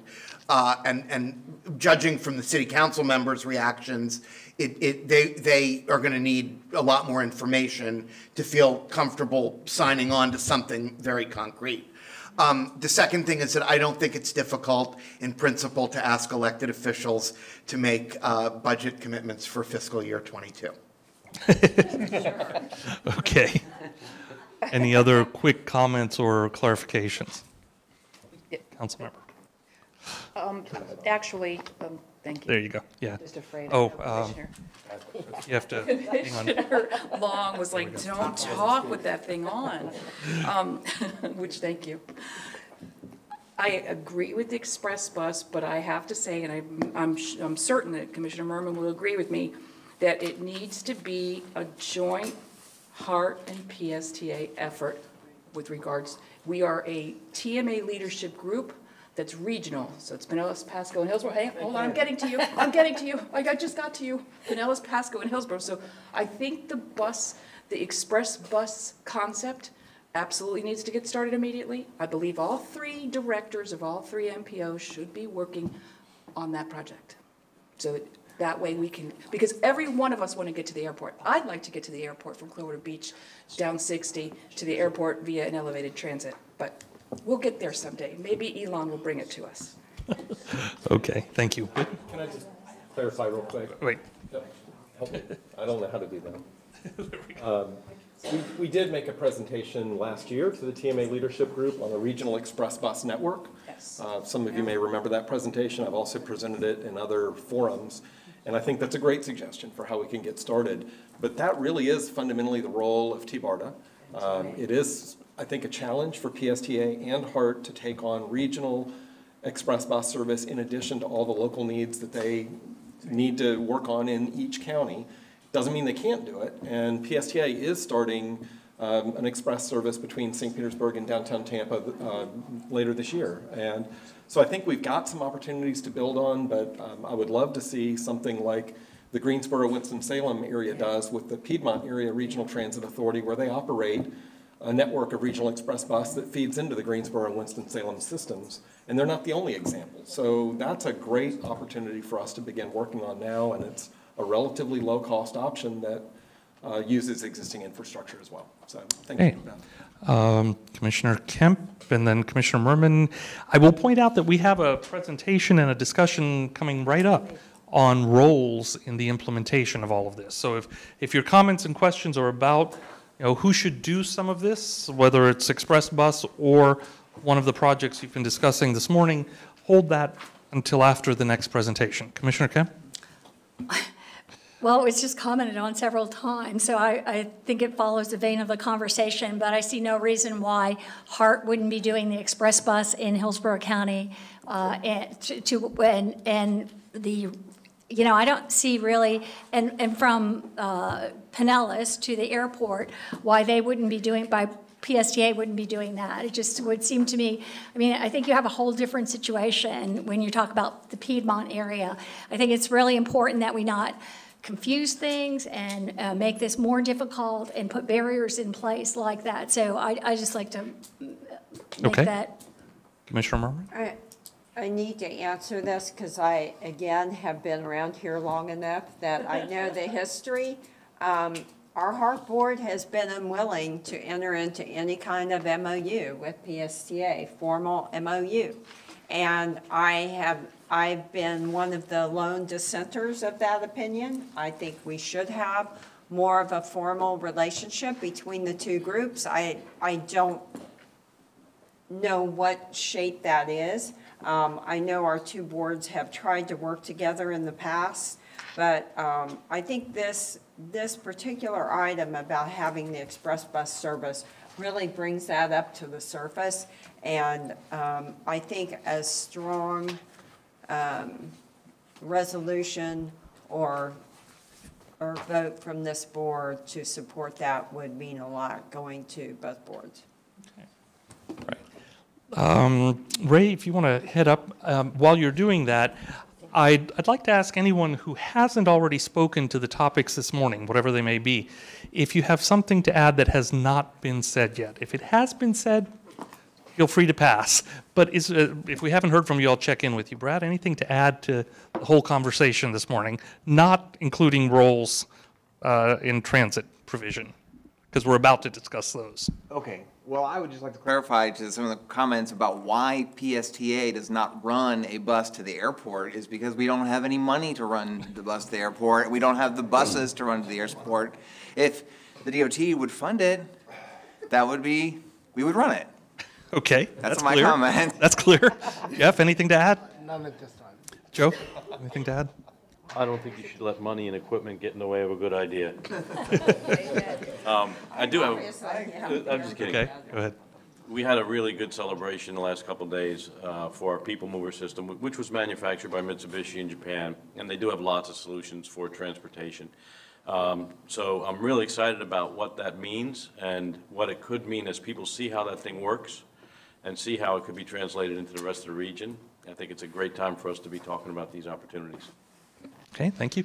Beth, you've had to sit there and press the button. Anything to add? Put anything? I know you just spoke, but anything to add? No? Craig? Nope. Okay. Before... One last question. Okay.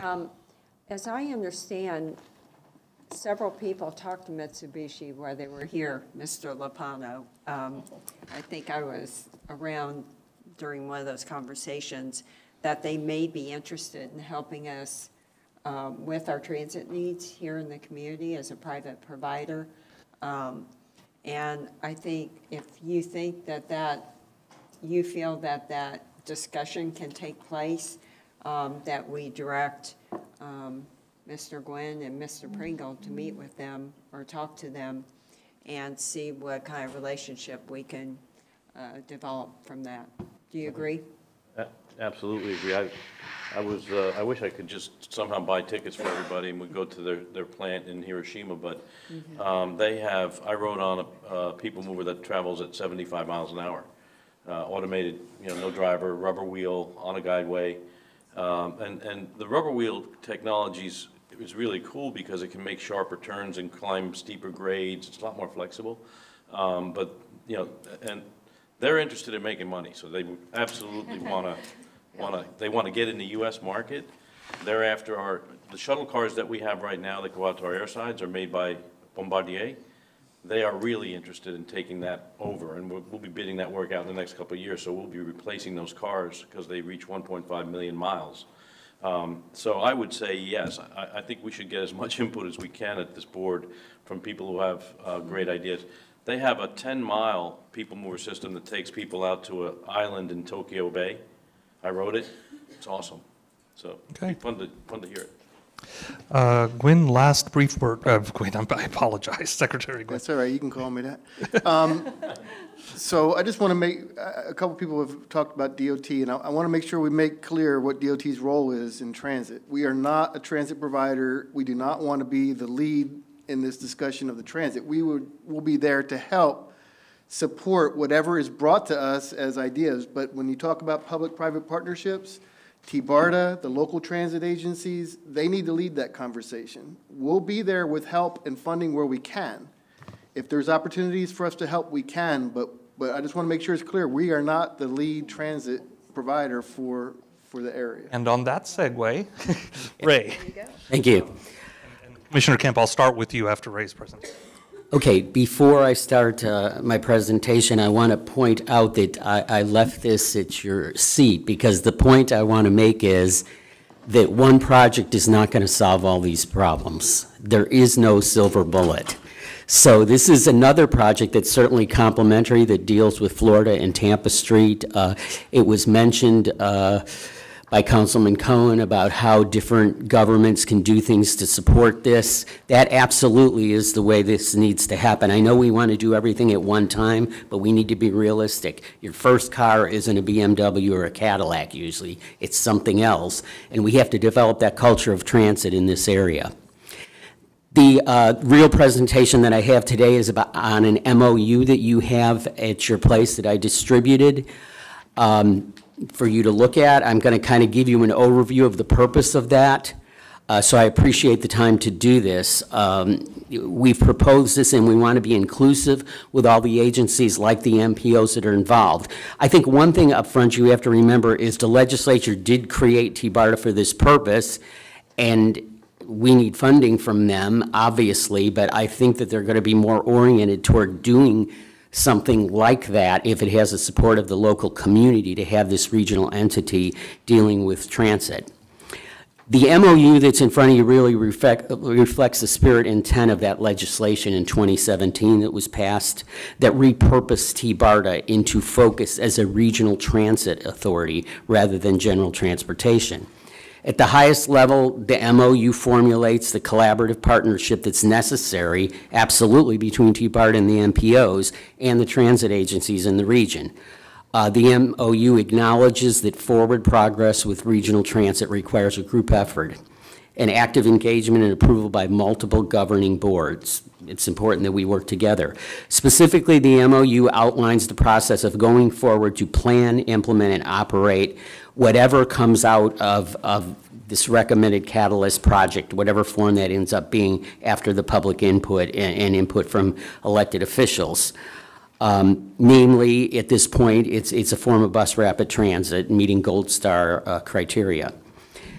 Since the project spans 3 counties, it's important that the agency managing it be regional in scope as well, with representation from all the communities benefiting from that development. And that's why the legislature repositioned TBARTA to be in its current role. In relation to the project, the MOU directs TBARTA as the lead agency to seek input from the MPOs and transit agencies in the 5-county footprint of TBARTA.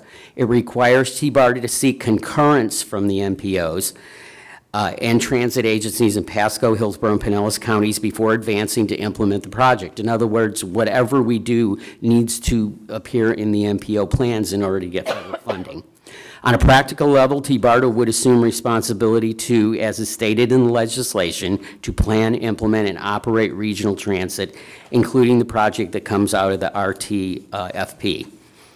TBARTA has already experienced some changes in board leadership, and it will have new staff leadership in about a year. A new CEO will come in that has more transit experience in actually managing the project on a technical operational level. In the meantime, TBARTA will work closely with FDOT to establish the operational structure that will advance the project forward in the planning stages, whatever that project turns out to be.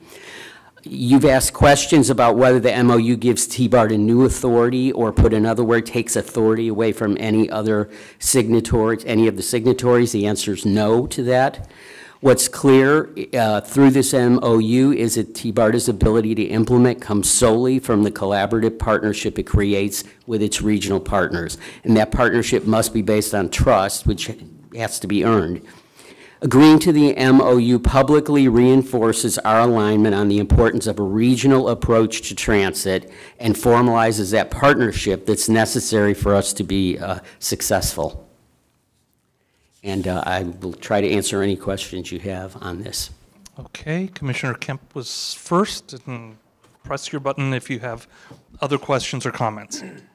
I don't have questions about this. I have questions about what was said just before this conversation. I can appreciate Secretary Gwyn's comments about simply providing the kind of right-of-ways you work on the highways. But we had here, I'm just wondering, and I'm not directing this to you. I'm just trying to figure out, we have a problem here.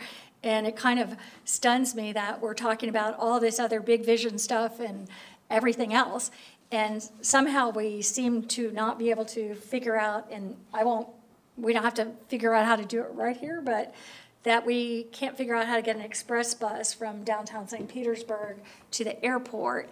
And so I just bring that up, that we need to solve those very small problems, I think, and like this is a very practical problem that I would think could be solved tomorrow or yesterday.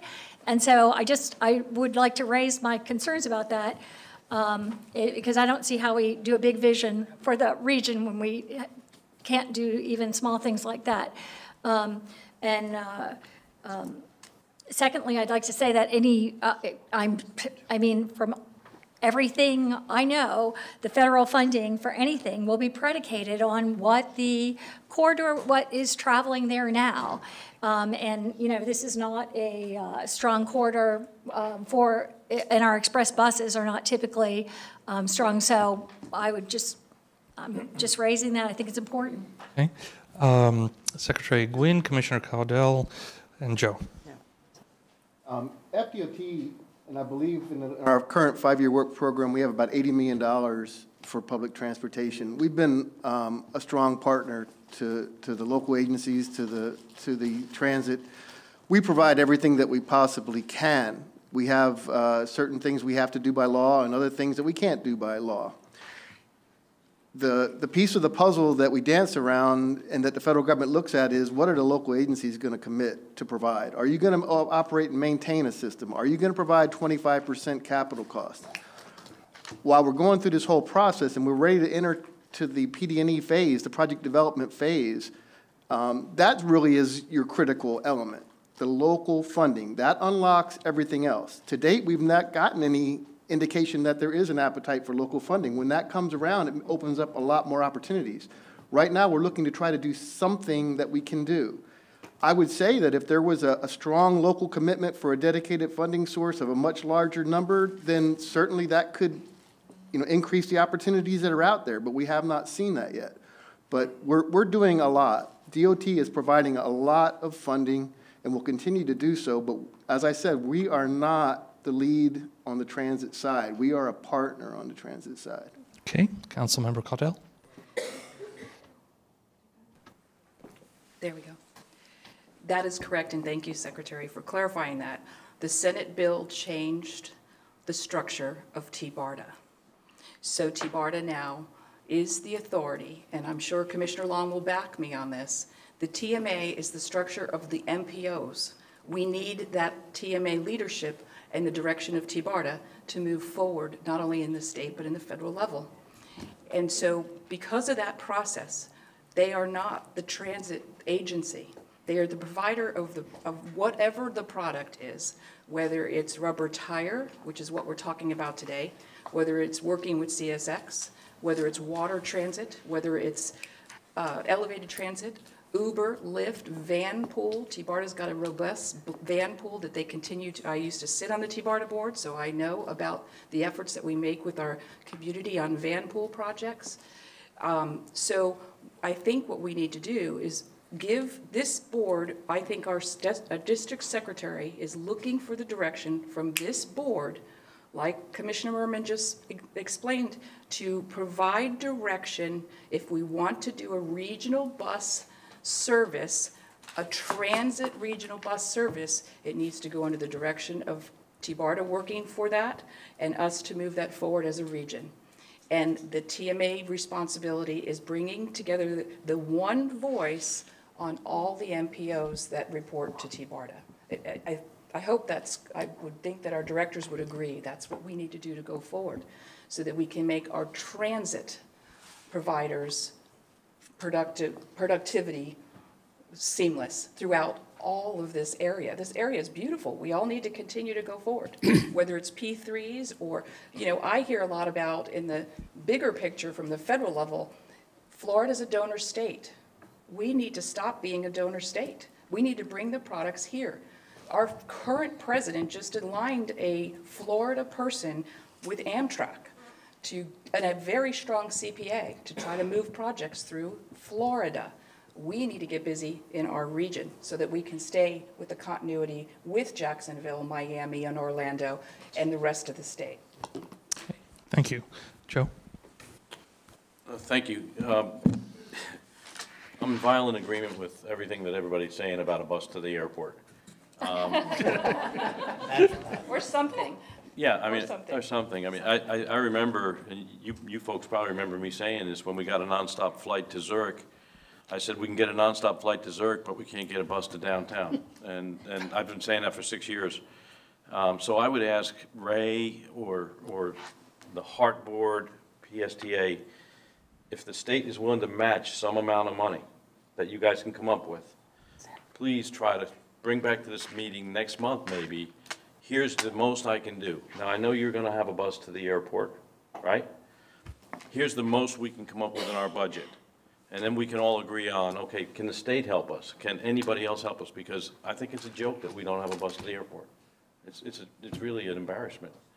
So I don't know who's responsible, but I ask that the next meeting, somebody comes back and says, here's how this can happen.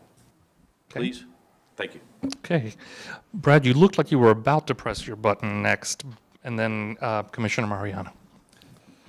Thank you. And I think, getting back to Ray's presentation of this MOU, I think what Commissioner Caudell is talking about is what this MOU is trying to design, to put a little bit of structure into how the transit agencies work with TBARDA. That TBARDA would be, as this MOU lays out, responsible for the implementation of a regional transit, the regional transit services. I've taken this to two of my PSTA committees, board committees already. They probably want a little bit of clarification to how the services might be operated, might be by the underlying transit agencies, with TBARDA being the umbrella oversight organization.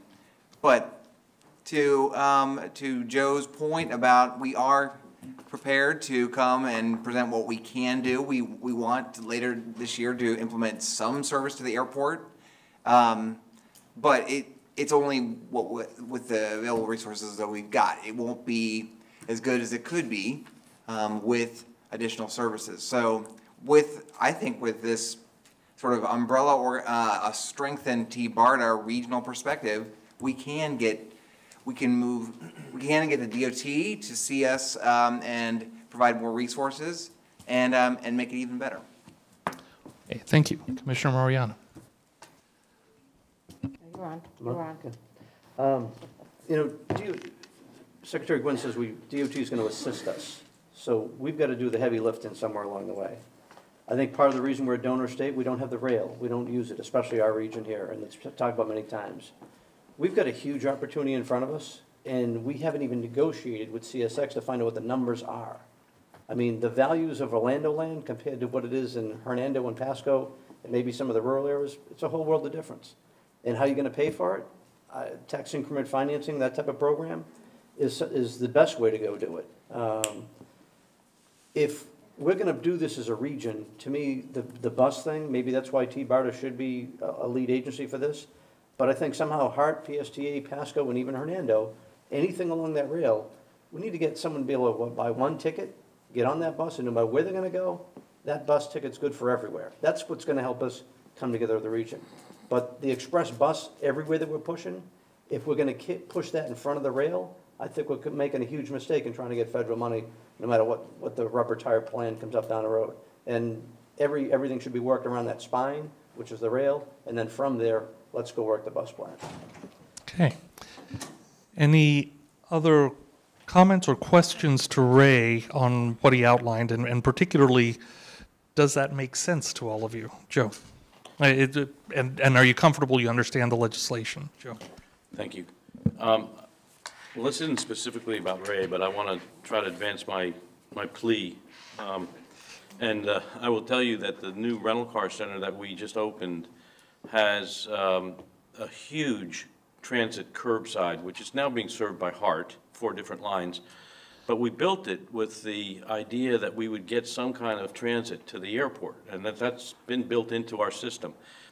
The other thing is at the rental car center, when you come in on a bus, you can go upstairs at the rental car center and check your bag, get a boarding pass, and then take a people mover, Skylink, right to the transfer level and go out to your plane.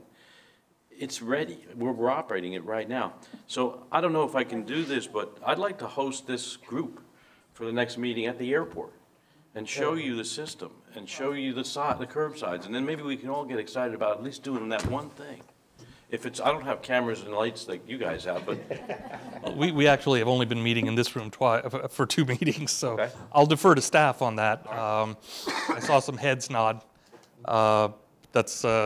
We'll see what's possible there. And I will note that Express Bus, it seems Express Bus, including this issue of bus to the airport, has been put on the table for the priorities discussion by Commissioner Kemp and others as well. So, Commissioner Merman, you probably have the last word on this. I'll see if Ray has anything else to add. But if you have questions for clarification, let's get them now, and then we'll move on. We do have with us Angela Christ of the Suncoast League of Cities for the next discussion. We want to make sure we get to that as well. Absolutely. And thanks, Ray, and thanks for bringing this forward, the Metro Not So Rapid BRT study. That's what I call it, because I encourage anybody on our Metro Rapid lines, just follow behind them. They're not so rapid. But anyway, that's why true BRT is the only way to go. I really think this MOU is very important. And it goes back to leadership. Commissioner Long talks about this a lot. Leadership is so important. And we're going to need that one voice group that's really going to help us take these projects to the next level. And I really think it's important. And having the representation on that board from all the communities, just like this board is, I think we're going to benefit so much from the development, whatever they come. I think that it will also help us clarify the important input. They're going to get funded. As you know, our little group here doesn't have any money, so to speak, to really do much. Granted, we've found people to pay for you, and which is, I think, great, and you've done a great job. Thank you very much. But I think, you know, we need input, we need approval, processes defined, we need parties to help us move these projects forward. So it's just, you know, it's a part of the process. Having been in the legislature, I understand that, and you've just got to incorporate so many people going forward. And I really think that the MOU will definitely reinforce our alignment on the importance of the regional approach. And it will, and formalizing this partnership absolutely is necessary for us to be successful. We have to be successful.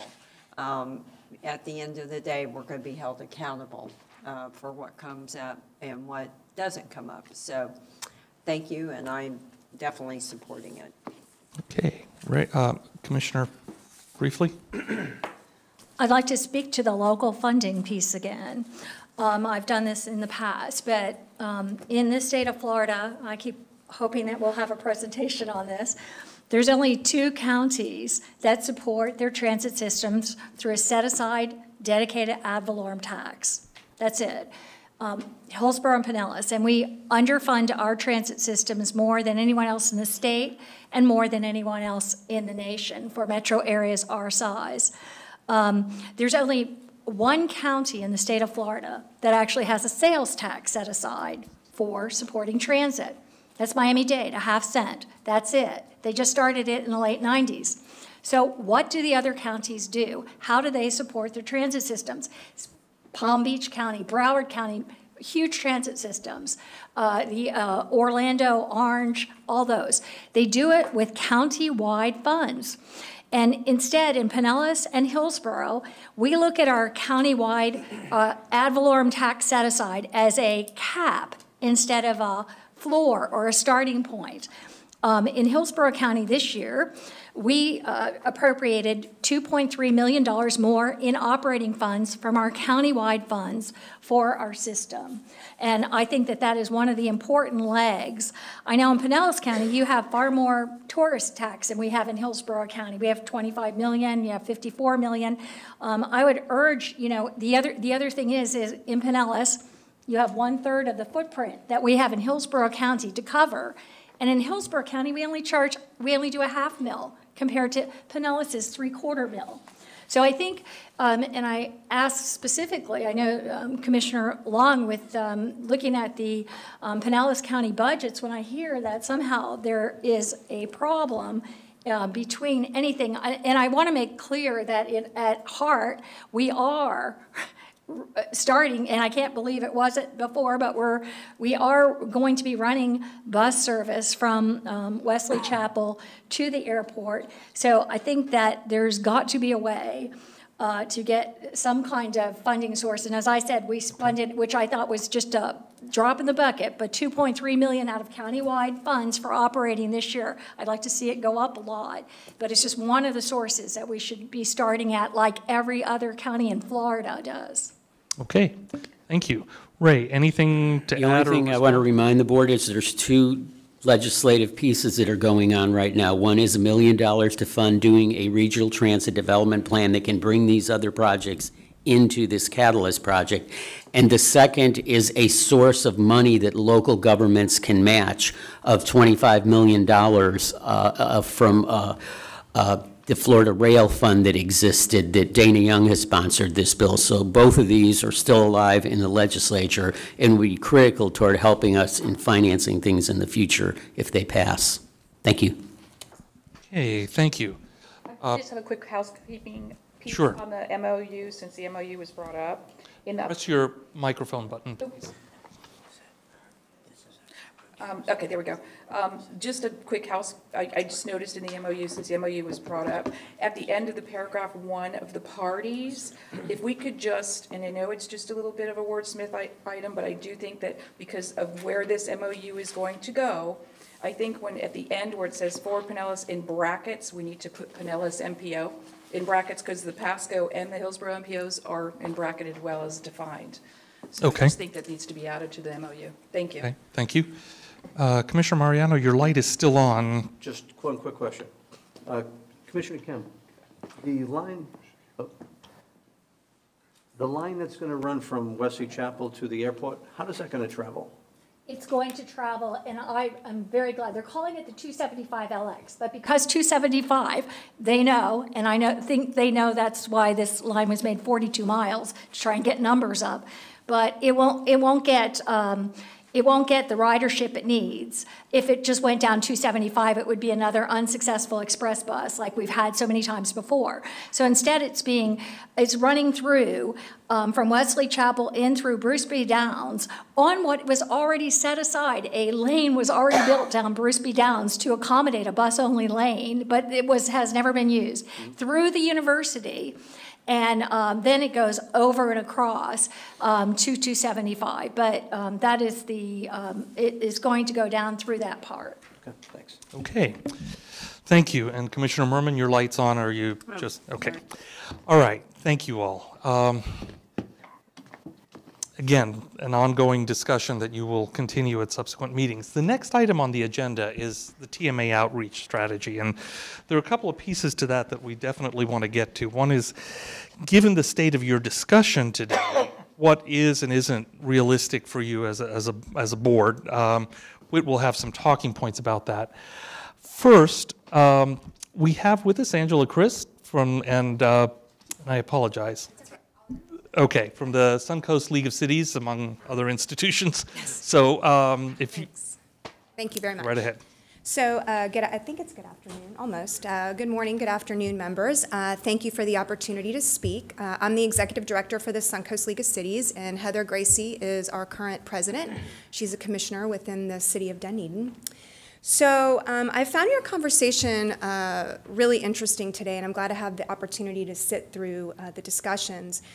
Because what I think we've heard is a lot about this vision and this plan for transit in our region, and also really the funding, right? That local piece. How do we pull all that together? And so what we wanted to introduce to you today is what I think is kind of this third spoke of the wheel, and that is advocacy. How do we get behind it? We heard from Secretary Gwynn about going to the federal, going at the federal level, the state level, and it's really all about how do we come together regionally and also be able to voice our needs at the state and federal level. So I want to talk to you about a concept that we have been working on for probably about 2 years. It's called the Transportation Advocacy Group, TAG, or TAG Tampa Bay. We modeled it after TAG Houston, so you can go to their website. It's taghouston.org. But let me give you a little bit of history about why we even came up with this. So a couple of years ago, the president of the Florida League of Cities decided that there were a lot of regional leagues of cities throughout the state, and there needed to be some type of compact where regions would get together and say, as a region, we're moving forward on X issue. For example, down in the Broward area, the compact that they signed was around sea level rise. And they were actually able, Miami-Dade County and Broward County, excuse me, were actually able to bring federal funding in because they had signed a compact saying that we together, this is our vision, this is our plan, we're committing this local funding. In addition to that, they went and advocated at the state and federal level and were able to bring resources home specific to those projects. So the Suncoast League of Cities a couple years ago, we had a workshop in July, and we had the former FDOT secretary, Ray was there. Whit was there, Beth was there, am I missing someone? So Forward Pinellas, I think all of the players were there, and it was really to just say what's going on with transportation and transit. After that, we came together and said, okay, as local elected officials, what are the things that we can get behind and be able to express that one voice that you guys keep talking about? And so we came up with a document, and it's a draft document. And the way that we've positioned it, the concept, is that there are members of this advocacy group and there are partners. Going back to what Secretary Gwynn said, the partners are exactly that. It's FDOT, it's the NPOs, it's Forward Pinellas, it's PSTA. Those are the entities that are saying, here's the vision, the plan, the local funding, right? They're the ones that are saying, you're the subject matter experts. They're providing the education, the tools, the data, what we need, so that we can then go forward. The members of it would be all of our 25-plus cities within Hillsborough, Pasco, Pinellas, or plus, who are members of the Suncoast League. The Municipal Association of Pasco has already, board has approved support of this. We would love to get the counties involved. To this point, we have not had the counties. Another missing piece, and we're hoping to get with them soon because we feel, again, going to the P3, that the private side is so important. We would love to have the Tampa Bay Partnership involved and being able to advocate. And I think the one thing that we want to share with you is the impact, and I know Commissioner Merman from serving in Tallahassee and Commissioner Long, think about the impact that we would have as a region if someone from the city of Dunedin, someone from the city of Tampa, someone from the city of St. Petersburg, a commissioner from Hillsborough, Pasco, and Pinellas, a representative from T-BARTA, a representative from the Tampa Bay Partnership, and we all walked in to Senator Brandis's office and said, we need this funded. This is our #1 transit priority. Makes a huge difference where it's not just one local elected official. So this is the concept that we wanted to share with you today. We have had an opportunity to meet with Forward Pinellas and PSTA. Again, we're looking to move it forward. We would love to have an opportunity to present this to the media in terms of a press release, some type of signing of the document. And again, it's not about the how-to. It's not about saying, you know, we want to move forward with BRT or bus lanes. It's saying once you come up with the vision and the plan, that we are going to get behind this and that we collectively are going to go advocate. So it's really the advocacy piece, not the vision, the plan, and the funding piece. So I'll try to be brief. I know it's a lot of information, but it's really more conceptually just presenting this to you and getting your feedback, your thoughts, and happy to answer any questions. Do you want to say anything? Well, just appreciate your invitation to let us speak on behalf of our TAG, and so that we can, in a cooperative vein, be your voice, should you find that our powers and our numbers and our mouths can do some work for you, some good work. I think that we all heard, that I heard this morning. You gave us a lot of, you teed us up a lot, and I can tell you, I'm going to play golf in about an hour, but it's one of those things that our voices can and will help, and our membership is vitally strong right now. So it's a good time to take us up on our offer. Thank you. So questions and/or comments to Angela or Heather? Any initial reactions? Okay. Good idea, and we should definitely consider it. I think actually more with T-BARTA than maybe maybe it's a joint effort, but between T-BARTA and us to use them. Okay, Craig? Craig? That's a good idea. I think the inclusion of county commissioners is vital, especially for Pasco County. 94% of our population is not in incorporated areas, and so there's no city there to be the member of the league. So. And would you be okay with us reaching out to you to help navigate that? Perfect, thank you. Commissioner Mariano? I'll take it a step further. What about going to DC?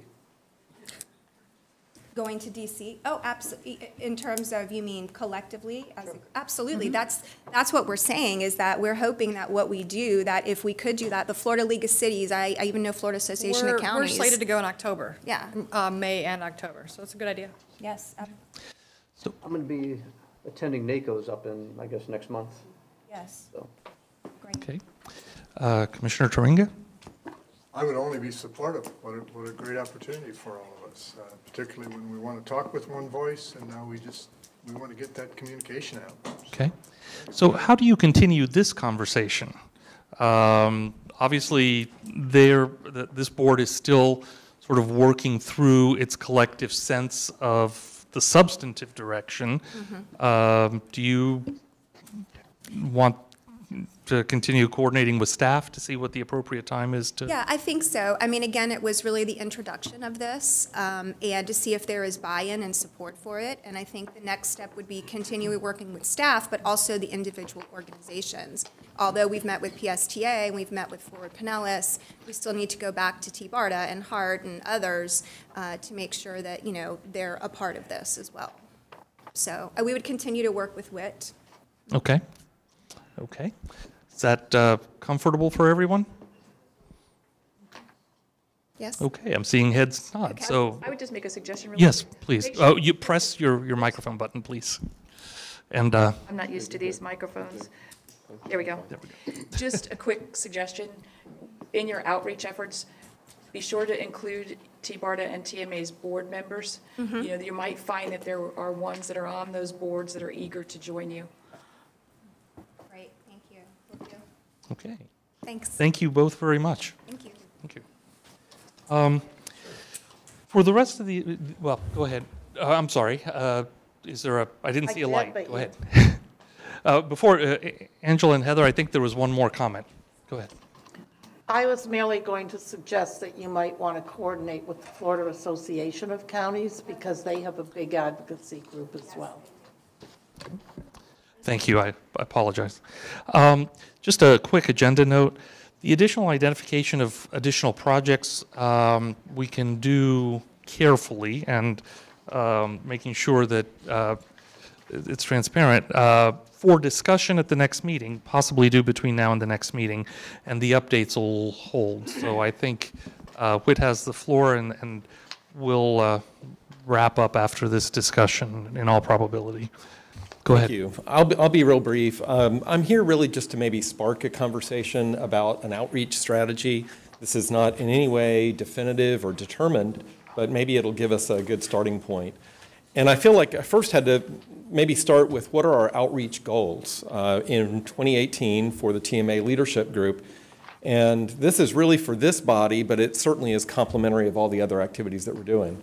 So just a few suggestions, and again, these are my words, but I want to get some feedback on these words. And this presentation is available on our website, and we'll make sure we share it with you. Broaden understanding of the role of land use, transportation, environment, and economy in making our lives and future generations' lives better. That seems to be part of what we need to be doing with our outreach strategy. Ensure that all voices contribute to the dialogue. Build a regional consensus on transportation priorities for the Tampa Bay region, sort of the purpose of this organization, and obtain support needed to make a commitment to advancing regional transportation priorities. So with those broad goals, I wanted to see if that resonates with folks, or am I missing any key goals that you think we ought to at least consider? Okay. Any reactions to those goals? I'll keep going.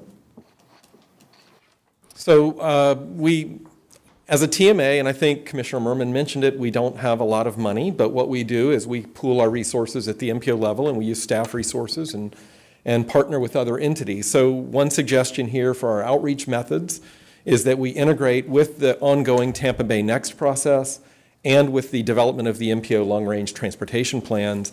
We are already committing substantial public involvement and outreach resources to that.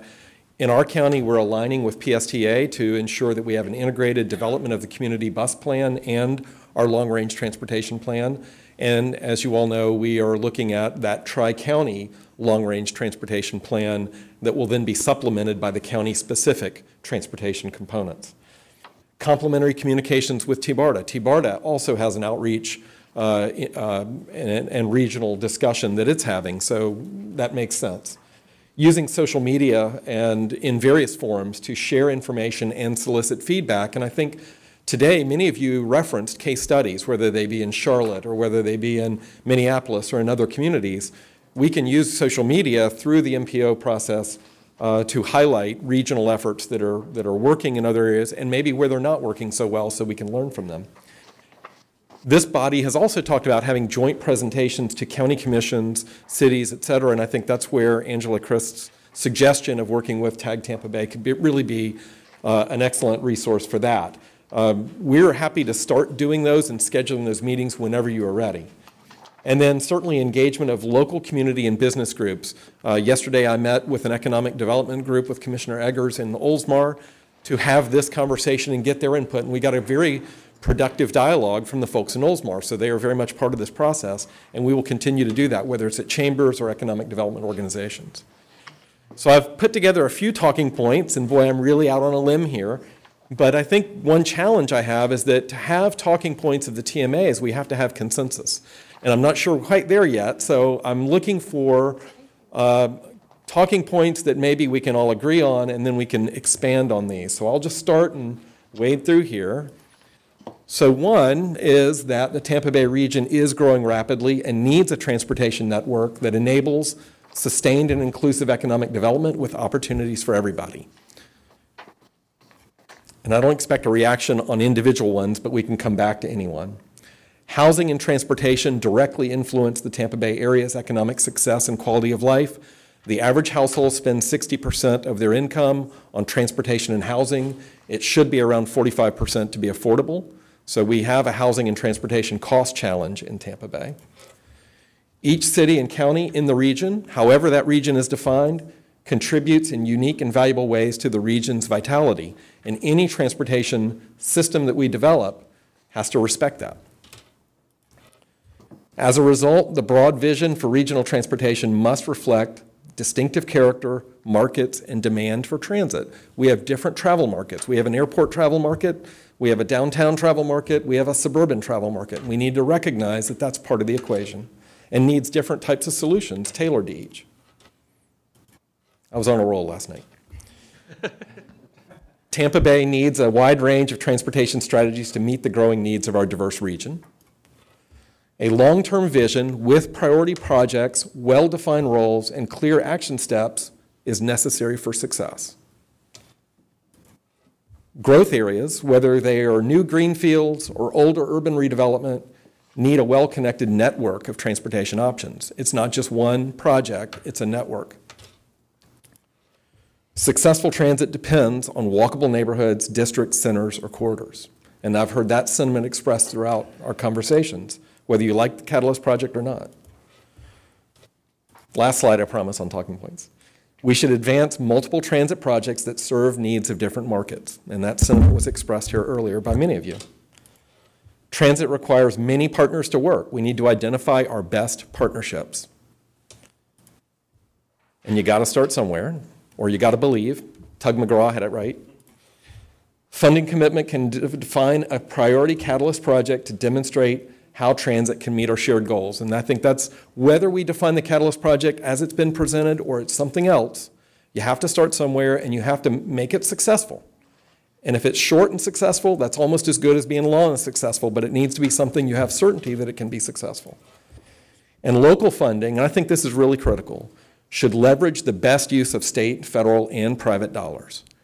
And that's a hard choice that all of you elected officials need to make, because we're going to come to you for local funding, whether you're city, county, and you want to make sure in making those decisions that you're making the best choice so you can leverage a lot more money that might be coming in from public-private sources, regardless of what level that is.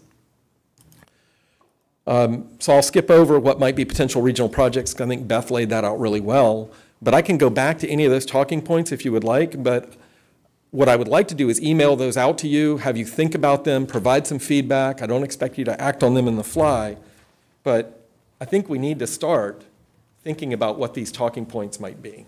Okay. Commissioner Kemp and Councilmember Caudell. Yes, thank you.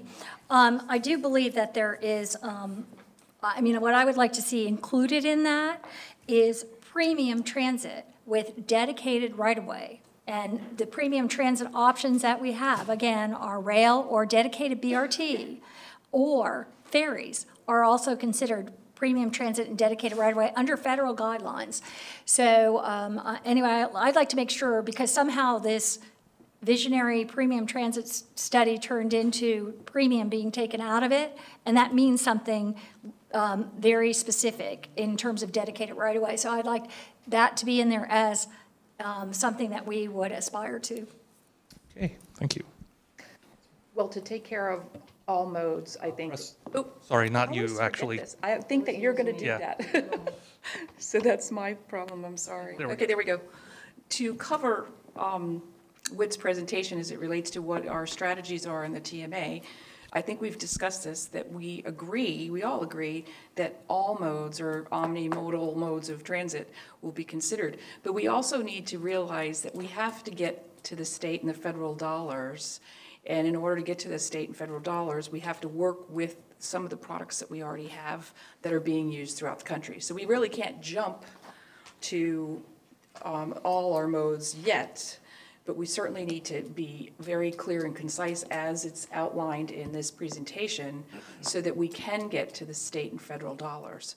I think that's very important. So even though I am a big technology person and I'd love for all of you to go to Japan, City of Clearwater is the sister city for Japan, and so I've been on the modes of transit that Mr. Lopano just spoke of and spoke with the Japanese folks that were with us for the last 2 days in Tampa because I know a couple of them.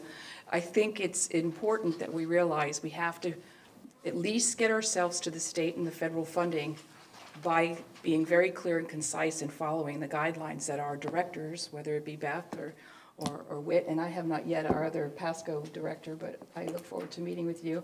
But I think we need to stay within those directions that they have because they're very schooled in what they're doing for us as a TMA leadership group. Thank you. Yes, I would like to follow up on Commissioner Kemp's comments about the premium transit because I thought I heard, and the folks that I've talked with, and Scott and several others, that we had elevated the standard to the gold BRT standard, which is higher than premium. Did I get that wrong? I think it all fits under premium. Gold is a form of that. According to the articles that I've been reading, the gold standard is the best that you can. Yeah, that's what you want. Yeah. Absolutely. All right, thank you. Yeah, and her point's well taken. Commissioner Eggers was waiting and then back to Commissioner Kennedy. Well, Whit, I like what you presented. I think it kind of consolidates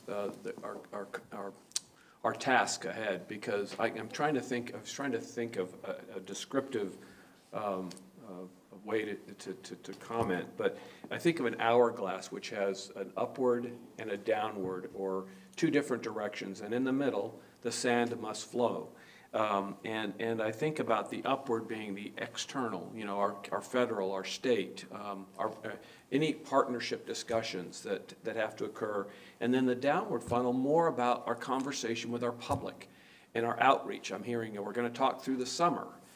And that's fine for this plan that we were talking about, but there is a greater conversation here that I just don't, I feel like we're missing.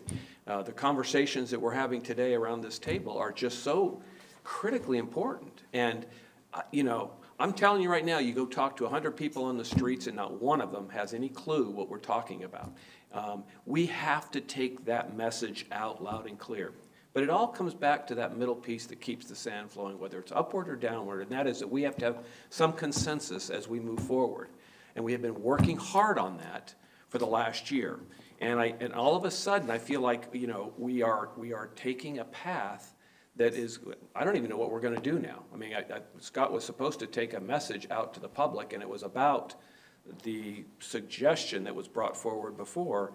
And we have now, and I'm not saying wrongly, started to expand this discussion to incorporate everything again. And I think we're not going to get anywhere again. And I think that's the point. You know, we've got some deadlines, we've got some conversations, and I just think we have a public that would perhaps thirst for this conversation too. and we're going to miss it. We're going to miss that opportunity. And if you want to get excited, you want to get excitement in this area, and you want elected officials to get excited, it's about having their own thoughts and vision, but it's also about listening to our constituents, to our residents, the one who really, you know, are the ones that are in need, not only us, but our future generations. So thank you. I couldn't agree more that, you know, I would like to see a project in starting, if we start it, I don't know that we have to name a catalyst project, but one that has visionary and transformation. And I think what's outlined now is not bad as the catalyst project. I'll say it wouldn't transform our communities and wouldn't be a legacy for generations in my mind. But I'd like to respond to Commissioner Long's gold standard BRT, because I know in our presentation that it was used, gold standard BRT, but actually gold standard BRT means a specific thing. It's not just a term that in our slideshow, it was put out there, I think, as a term, but it actually is a definitional. There are gold, bronze, silver standards. There's only one line in the entire nation, in all of the U.S. It's opening right now, and that's this one in Albuquerque, New Mexico, where the mayor had the vision to do gold standard. There's not even a second line that's even bronze standard. And what we have, I don't even think what's been outlined should rightly be called BRT, honestly. I think it should be called Express Bus, but I don't think we should go to the public and define it as gold standard BRT when it really doesn't meet that standard or definition.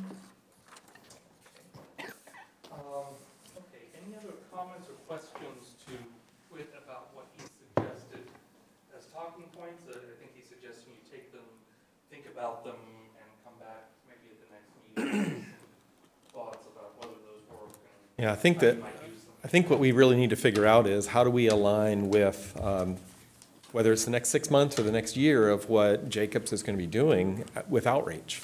And that's really critical. And if we don't have a really good sense of that, then I think we're missing the mark. I mean, I think you all made it really good points, but we've got to have, I mean, I think as MPO staff, we need to have a sense of what this TMA leadership group wants us to talk to the community about and what we want to communicate.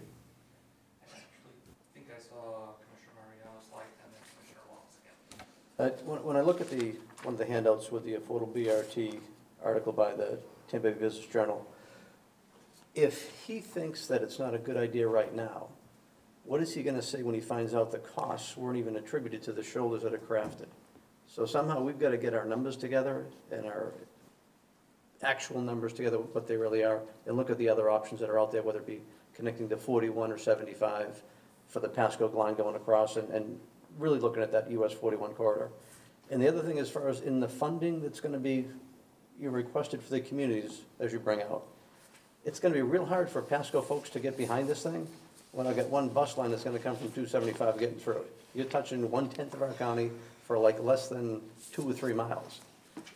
That the US 41 corridor would spur a lot of development along 41 for the county and centralize a lot of people to go there and take care of that north-south transportation, which predominates, you know, to both the counties to the south of us. So I really think you need to really look closely. If we're going to do this as a region, you really better think about the spines that are in place to really trying to drive us in there. And I think in the hubs of Tampa is where we're going to connect, but it's also make those connections as well to Clearwater and St. Pete too.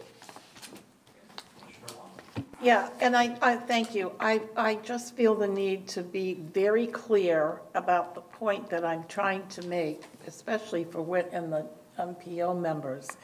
And without getting into a tit for tat back and forth, I get that right now what we're seeing and talking about is not the gold standard. What I'm trying to convey in the comments that I've made, that it's been made very clear to me that the goal is to hold the system accountable to the gold standard as we move along. So while we're not there yet, that's what this conversation is for, is to get input, to make it better, and clearly stretch for that gold standard. That's my thought, anyway. Thank you. Just real quick, and to Commissioner Mariano's point, I mean, I think that is what I said earlier. We can't just go to the public with just one line. You got to show what you're doing, everything. We got to show CSX. Actually, we should show them. You remember when we first caught a glimpse of this, we had like 6 different things on that sheet, remember? And this is before, I think Commissioner Kemp was on this group. And so I think, you know, but there's a lot going on with HART PSTA, with DOT. I mean, there's a lot going on. People need to see the complete vision, or they're going to think, oh, well, if I don't live along that line, it's not going to help me. You know, and that's, of course, why I asked for the job center information.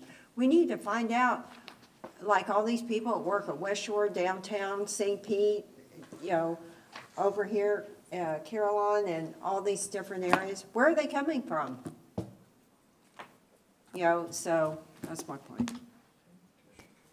Well, it's interesting that you raise that, Commissioner Merman, because in this group, and I've asked several times from the beginning, I felt like the predicate was never laying down for us about how people travel through the region and from jobs. I asked over and over again, and I'm sure I'll get it at some point, but I've done it for a year, is that we have very specific numbers and see where the corridors are. 92% of the time when somebody turns their key in Hillsborough County, they stay in Hillsborough County. The huge input from Pasco to Hillsborough County comes along 5 different roads, from Veterans to 275 to Dale Mabry, a huge influx to the university, but we've never seen the arrows that delineate that and seen the corridors that happen. 88% of the time people in Pinellas County turn their keys, they stay in Pinellas County. So I'm really concerned that we do look at the job centers. There's a huge commute from West Shore, from Brandon to West Shore, and to my surprise, from Brandon to USF, from, as we know, in South Hillsborough County to MacDill Air Force Base, hence the ferries. So I just think that that predicate was never put down to this group. Instead, you know, we talked about... Yes, it has. Yeah. Before you came. Yeah, we have really studied this, but I don't think somehow it got lost in the translation, and I think it needs to come back, because we have that report. I remember seeing it. Because even Yeah. Well, I've asked for it for a year. Well, even Clearwater, Commissioner Kemp, but I don't want to get into tit for tat, I agree with Commissioner Long. Even Clearwater has such a large amount of manufacturing. And yes, they do come from Hillsborough County to go to Clearwater. As a matter of fact, yesterday, I mean, I was in every corner of Pinellas, Pasco, and Hillsborough. In fact, Raymond and I were talking about that last night at the airport. The traffic, it doesn't matter what time of the day, every one of those counties are congested, and they are going everywhere. So we have USF in St. Pete. We also have Oldsmar, who is growing like crazy. We have things growing everywhere. So the work centers are in all of the counties equally, I believe. Secretary Wynn, and then Commissioner Eggers will have the last word for today, because we only have 5 minutes. This will be continued in May, or excuse me, in March. We'll work with Scott to bring back the information that was asked for earlier, and try and move the conversation forward. Mr. Secretary? And I wanted to bring this back. I noticed that Scott, I guess he had to leave. He must have had another appointment. But currently, the marching orders that he has from TBARDA, who is officially the ones who make the recommendation and give them direction, is to go forward. And to go forward with the Catalyst project, get public input, get all of that. If, you know, listening today, I'm really not exactly sure what going forward looks like, but we have the $5 million set aside for the next phase of the study, but I'm very hesitant to commit that $5 million to a project if we don't have some form of consensus in the region for what it needs to be. And if that means we have to wait, then maybe that's the answer. We're not going to say that's the answer. We're not going to say that's not the answer. We'll wait, and ultimately, the way everything's written, TBARTA is supposed to recommend to us how to go forward.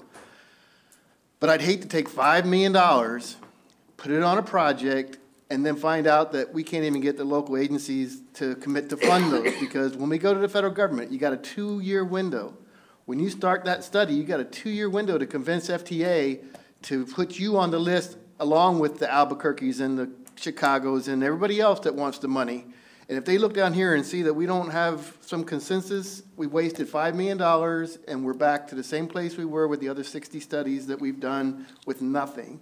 So although we're not going to provide the leadership on this because it's not our role, I would ask you to please coordinate with TBARTA. If it's not something we're ready to go forward with, then maybe that's the answer. But right now, I just don't see that if I was Scott, I wouldn't know what my marching orders really were.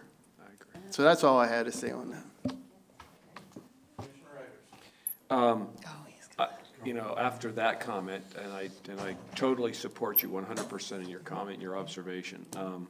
Almost, you know, what I have to say, I'll just say it real quickly. Now, you know, we did talk a little bit about where people live and where people work, and maybe we didn't focus on how people get between those two places and all the alternatives, but I think we did even touch on that as well. Secondly, consensus is absolutely critical, and if I was Scott, he had to go, and I don't blame him. I don't know what I would be. I thought we were really on board here and ready to move forward. And you know, to Commissioner Merman's comment about the entire plan, I agree. You know, we're going to have this spine. We call it Spine Plus. Then we can talk about all the things that we're talking about. You can talk about 41. You can talk about 19. We can talk about. And you can go on and on. The South County in Hillsborough is going to be huge. And what are the people in South Hillsborough going to get from this plan? And that, you know, I think Councilmember Cohn talked about plugging in the different communities. I think there's so much that we're talking about that our residents need to hear about. And I really believe in this crawl, walk, run. You know, we can't be running in transit. Sorry, guys, we're just not there yet. We can shoot for the. You talked about that. Shoot for that thing. You always have that in mind, but we got to learn how to crawl first, and we got to crawl together, and then we got to start walking, and then we got to start running. And I just think we got to keep that in perspective as we go forward, because these talking points that Witt's that brought up, we have to have those talking points as we go out to meet with people, as we talk to each other, to keep rehashing and recommitting all the time. So just a few little closing comments on my part. Thank you. Appreciate the time. I would emphasize that despite the fact that this may have felt like a rough discussion, there is a huge amount of agreement and consensus on some underlying principles on this board. You are flinging arrows of passion at each other and poor Scott, but they are passion in the service of an underlying agreement on what you see as a regional need. There is disagreement on the best way to meet it. So keep the balance when you think about this. You may not have as much difference with your colleagues here as it might seem after 3 hours of very vigorous discussion. Having said that, it is 12:30. There were a couple of comments that folks wanted to add. I'll ask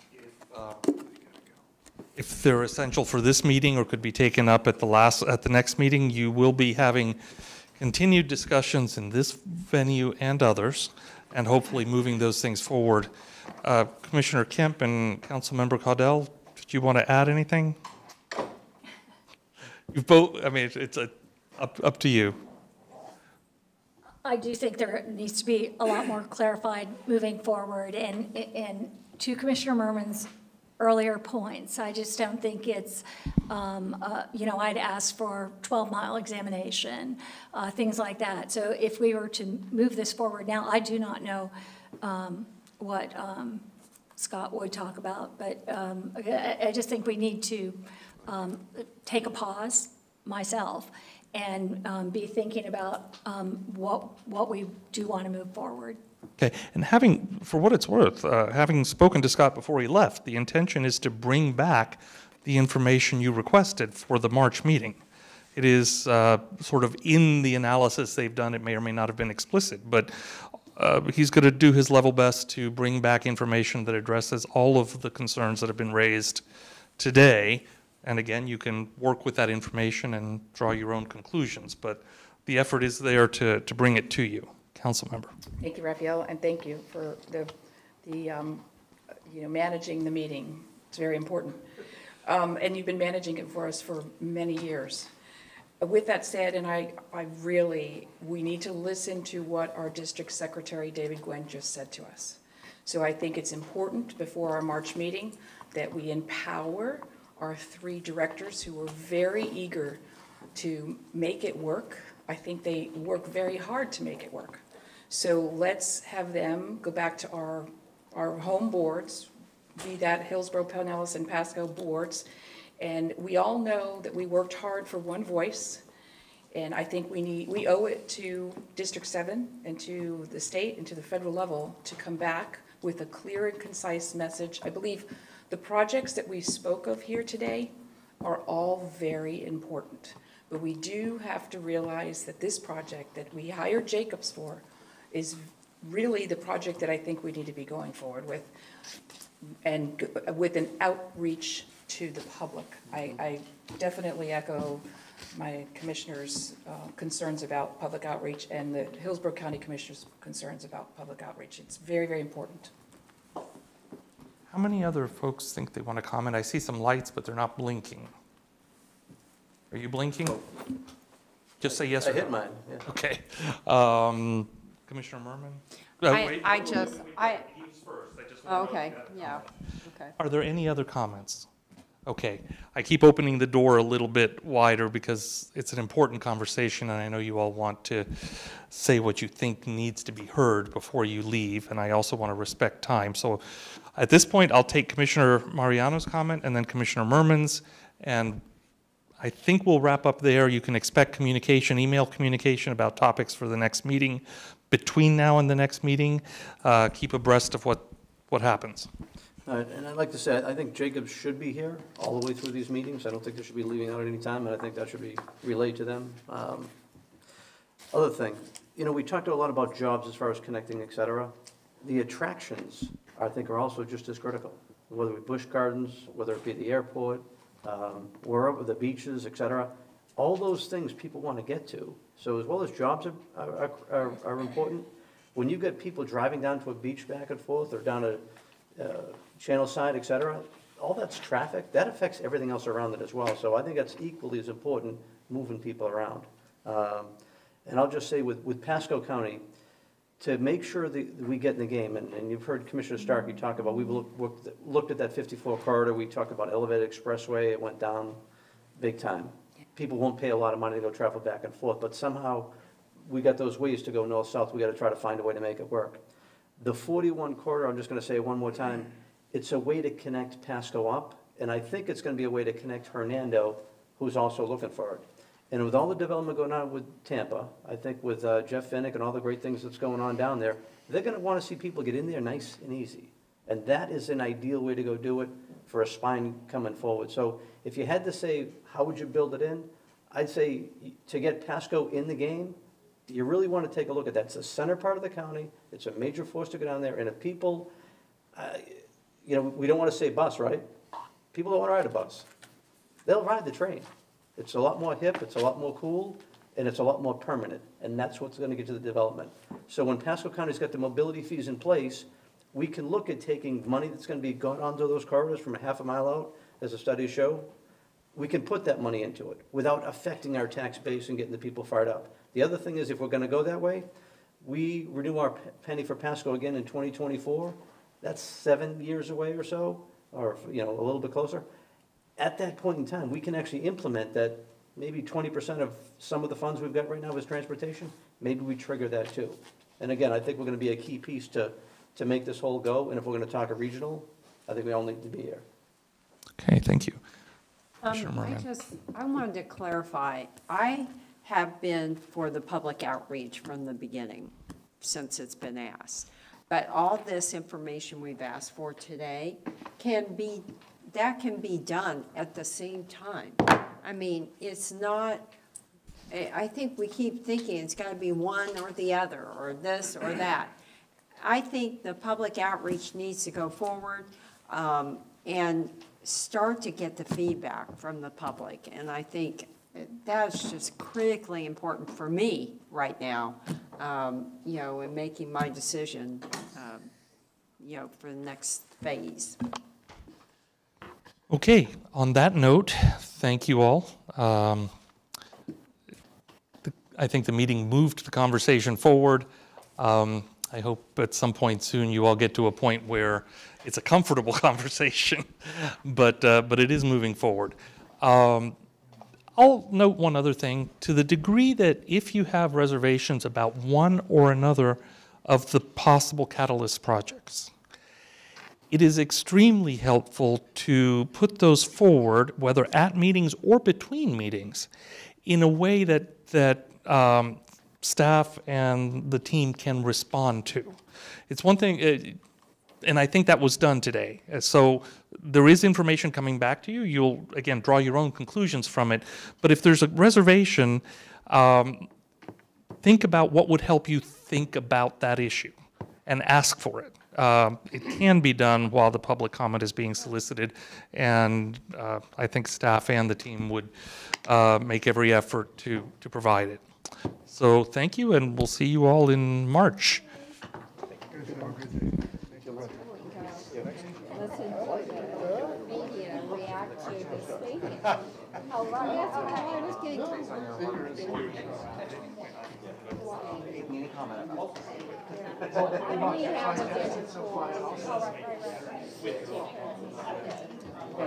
Oh, yeah, because I know. Well, yeah. Short leash was there. Right. Oh, I didn't think so. That's great. Well, I this afternoon. Yep. I was really gonna. Yeah, we were being kind, Yeah. Correctly identify Yeah. the concerns you were expressing today. I agree. I'm glad you recognized that. Yeah, ones that I was expressing now. I hadn't, you know, I feel, well, yeah, there's lots of others, but, you know, Surely I did. I think for me, part of it is, I love to smell the air, I love to look at the birds, I just love it. What, like a CJ3 or something, or? I had a CJ3 when I was in high school that I rolled a couple of I had a times. CJ5, and then I was to 41, and, you know, to me. Yeah, that short turning radius got me a couple of times. Definition. Young and inexperienced. But it feel like all along by not correcting that over and over again. So I mean, I definitionally have a fundamental issue with it. And you know, I just, I think that like tons of information that, you know, I can't really believe that this was put forward to us in this last one. I mean, I'm stunned. Yeah, With so that was little, not ideal. it was terrible.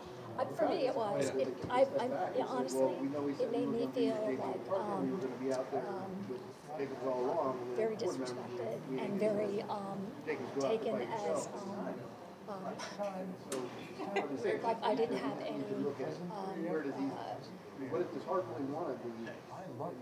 You know, like a lack of intelligence about what was happening. I mean, the level that it was presented at, and the speed, and then asked to decide right then, without discussion, without process, without going back and doing something. I just felt the whole thing was very disingenuous and very insulting. Personally, I mean, I just do. I'll say that to you.